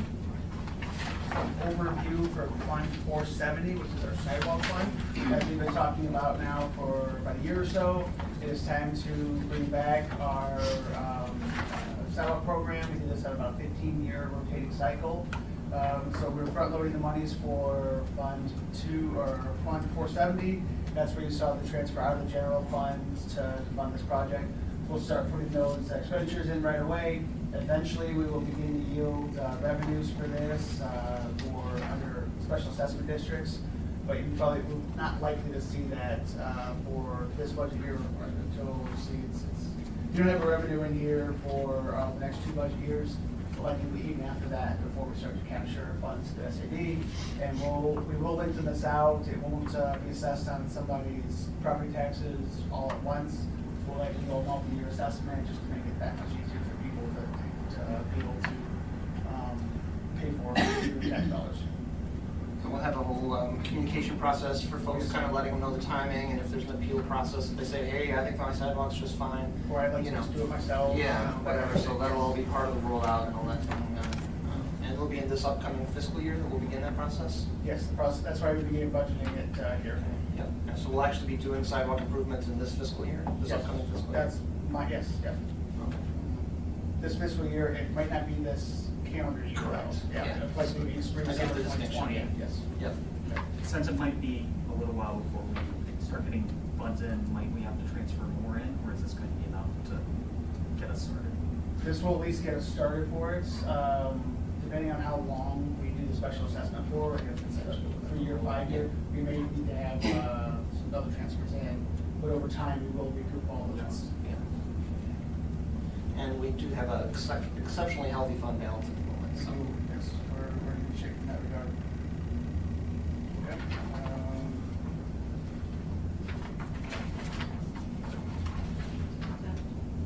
That's it for this fund. All right. Those will be items under capital project funds, right? All right. Now you go to your red tab towards the back. Trust and agency fund and public safety retirement. Yes. I don't have that tab. 256. 256.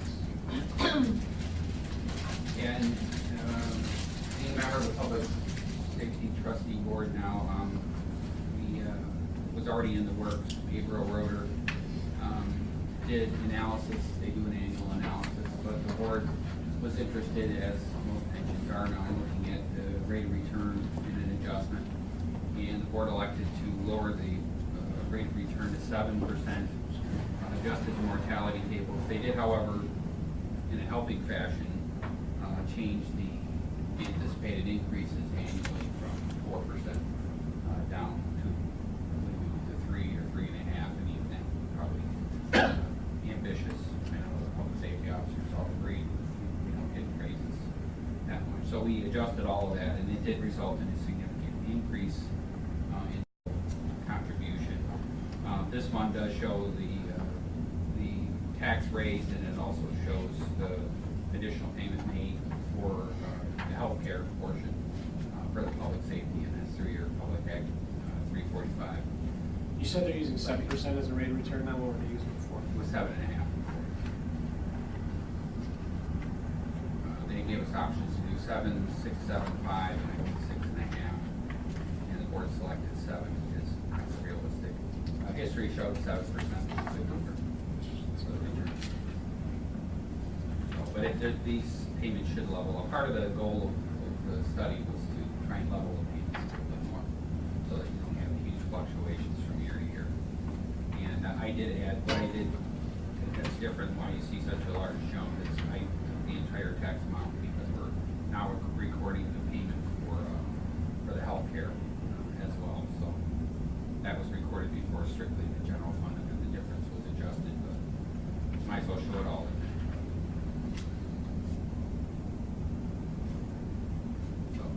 You still have the general fund. I think it's on page 91, which is basically the accounting of the payments. I know down here on page 91 is the general fund portion of the posting.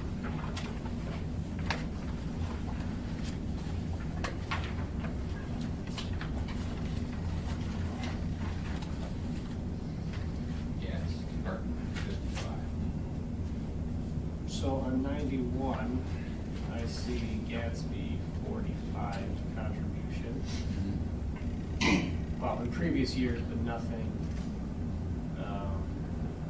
in this budget.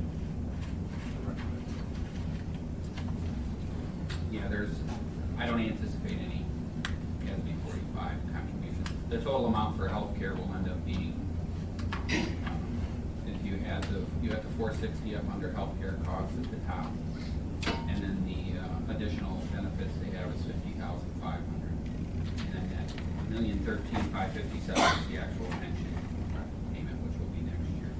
So Gatsby 45 is not something we should be overly worried about right now in terms of contributions. It's definitely been something in the past. Yeah, it seems to be that it's a little change in strategy. Yeah. Yeah, that's, I was concerned that we needed to find a way to increase our contribution to that this year. Yeah, I think overall you have a separate, the overall cost of healthcare. There's I don't remember off the top of my head, man, what the total is. If you come in short of a certain number for healthcare, you take the difference and contribute that to your Gatsby 45. But it doesn't reflect here. It reflects in, let's say, 952. We forget it. If you come in short of your healthcare number, you're taking the difference in what that report showed. That was also done by DRS as well, right? Yeah, and I know Gabriel Rogers has been our main consultant on that, so it's stayed up to date on that long. Right. So when we finish the year for healthcare, if we come in under a total cost of 1.2, I don't remember. Whatever short of that, you take the additional amount and put it into that trust, which will help fund your gas and liability there. I think there's a little over $5 million in there right now. So you're well ahead of other communities as far as funding that. And part of the OPEB plan was to fund the difference, which is whatever you come in short. You flash back to last year's budget and then when we, As long as it squares up with the auditors, I remember them saying that we need to turn up the knob on this thing, not let off the gas, so. Right. it's reflective of the plan that we've now put in place. Correct, yeah, remember our PA 202 conversation, this has stems from that conversation. We have been doing additional contributions to that. But with, essentially, we had Gabe Rocha look at the entirety of our funding schedule on this. And that is, if you recall, we've got a couple of years before we gear up to that 1.2, and then we'll pay 1.2 for several years, and then that'll get us up to 40, 60, and 100% in over the next, I think, 25 years or so. But again, I think the plan was somewhere around 2050. Right. 100%. But remember that one of the things that's also working in our favor as well is we had used sort of a rate of return of 3.92, and then actually Ted Moran was the one that stepped in and said, that's the bond rate, that's probably a little bit too conservative, overly conservative, so we should talk about using something more like 6%. And one of the things that we still want GRS to do is then rerun that entire schedule with 6% now instead of 3.92 and see how much that shortens our payoff period. But essentially we're under the oversight of the Municipal Stability Board now as a segment of Treasury. And so they're going to be watching to make sure that we pay what we've submitted to them that we're going to do year over year over year. And under this plan, we don't anticipate any liquidity issues. And this being a closed item, then they don't still foresee the need for additional contributions. We should be focusing that on MERS basically at this point, and trying to pay down pension costs instead of OPEB. So that was recommendation from our conversation as we went through 202, the PA202 process last year. Yeah, being closed to new hires for retiree health share is huge. Yep, and the change in the rate calculation, certainly understand that. I think I'd be comfortable if we had like a little memo that kind of outlined the strategy. Yeah. Because I tracked with most of what you said there, and it seems to make sense. You said it with confidence, which is really cool. I think, but it's been drilled into us for many years now about the importance of GASB and all these kind of things, and really it'd be reassuring to have it documented so that as when the auditors come back and they say things, and look, here's exactly what we did with the 2 and all this fun stuff. So I appreciate a little write-up. Yeah, I think part of the reason why we are at that 5 million number, so that you mentioned before, and maybe that is ahead of some of our neighbors, but that's because it's been something that we focused on for, at least 10, 12 years at this point. And, I know the public had 202 stuff, and PA202 stuff that we ended up doing last year, and that may have changed some things, but it doesn't mean that our philosophy has to completely go away from that. I mean, if we were able to knock some of that down sooner, I don't think that's necessarily a bad thing, but at the same time, we have to make sure that we're not, putting that funds over there at the expense of being able to do things today as well. We have to have a balancing act. So I remember, and we had long discussions on the 202 stuff in the plan and changing the numbers of the actuary tables. I'm good with all that, but I'm a little leery of just seeing a zero in the GAS 45 contribution column when we have been pretty consistently putting something. And we made a commitment to do that. I mean, that's the other piece of it. I think our commitment is actually satisfied with the 202 stuff. I mean, someone else is telling us this is good, but I just for our own 2050 sake, sounds like being able to Just to see it. Yeah, I would be. I mean, certainly whatever the rest of council thinks. Oh, I like up a number other than 0. Jack? Yeah, I agree. I need to think about this. So that's something that, we do have a healthy fund balance, and we have a number in there, even if that number is similar to 2015, 2016 numbers, for funding what we said we're going to do. That we made to all those folks. We gotta make sure we honor our promises. Yeah, the corrective action plan commits you to it. Right.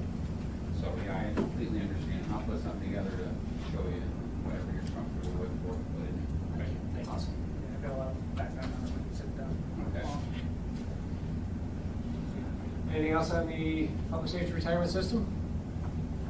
Clear? All right, and that brings us to the end of day one, 3.5 hours of doing literally the most important work that we do as elected officials is going through this budget and making sure that we are using the resources afforded to the city as wisely, as efficiently as possible. I want to thank Mark, certainly, Lori, Sue, I know all the work that you put in to create this and get everything together so that we can look over it and have these discussions. I fully plan on thanking all of you again tomorrow, but I want to make sure that we did today as well. We'll see how tomorrow goes. Anybody else have any last minute comments or questions? I swear last year we were here till like 11 o'clock. but We were here late. I mean, It was over, it was definitely past 10. Yeah. We were wondering if we were, had It was to well past 10. suspend our rules. Yeah. I actually wanted to, echo your comments on the job the finance staff has done. It has been great this year, and our existing staff is great, and I'm really glad we have Mark on board too. Thank you. Well, the important point there is, if we've had some turnover, and no matter the turnover though, we've always had extremely comprehensive budget process, put together all the right information. Having Mark here and his experiences is certainly a great resource for us, but having, Lori and Sue, knowing what's going on, being able to help get things together and that's what makes this run this efficiently. I'm not talking about the length of the meeting, but having the information and being able to have discussions, and when there are questions, what we're talking about line by line. So all of you and Matt certainly, and all the directors who spent the better part of probably the past few months putting all this stuff together. It's why we're here. It's the important thing we do. So, with that, I will ask for a motion to adjourn our work session. Support by Mayor Pro Tem, supported by Councilmember Hennon. All those in favor signify by saying aye. Aye. All opposed, same sign. Motion carried. We are adjourned until tomorrow.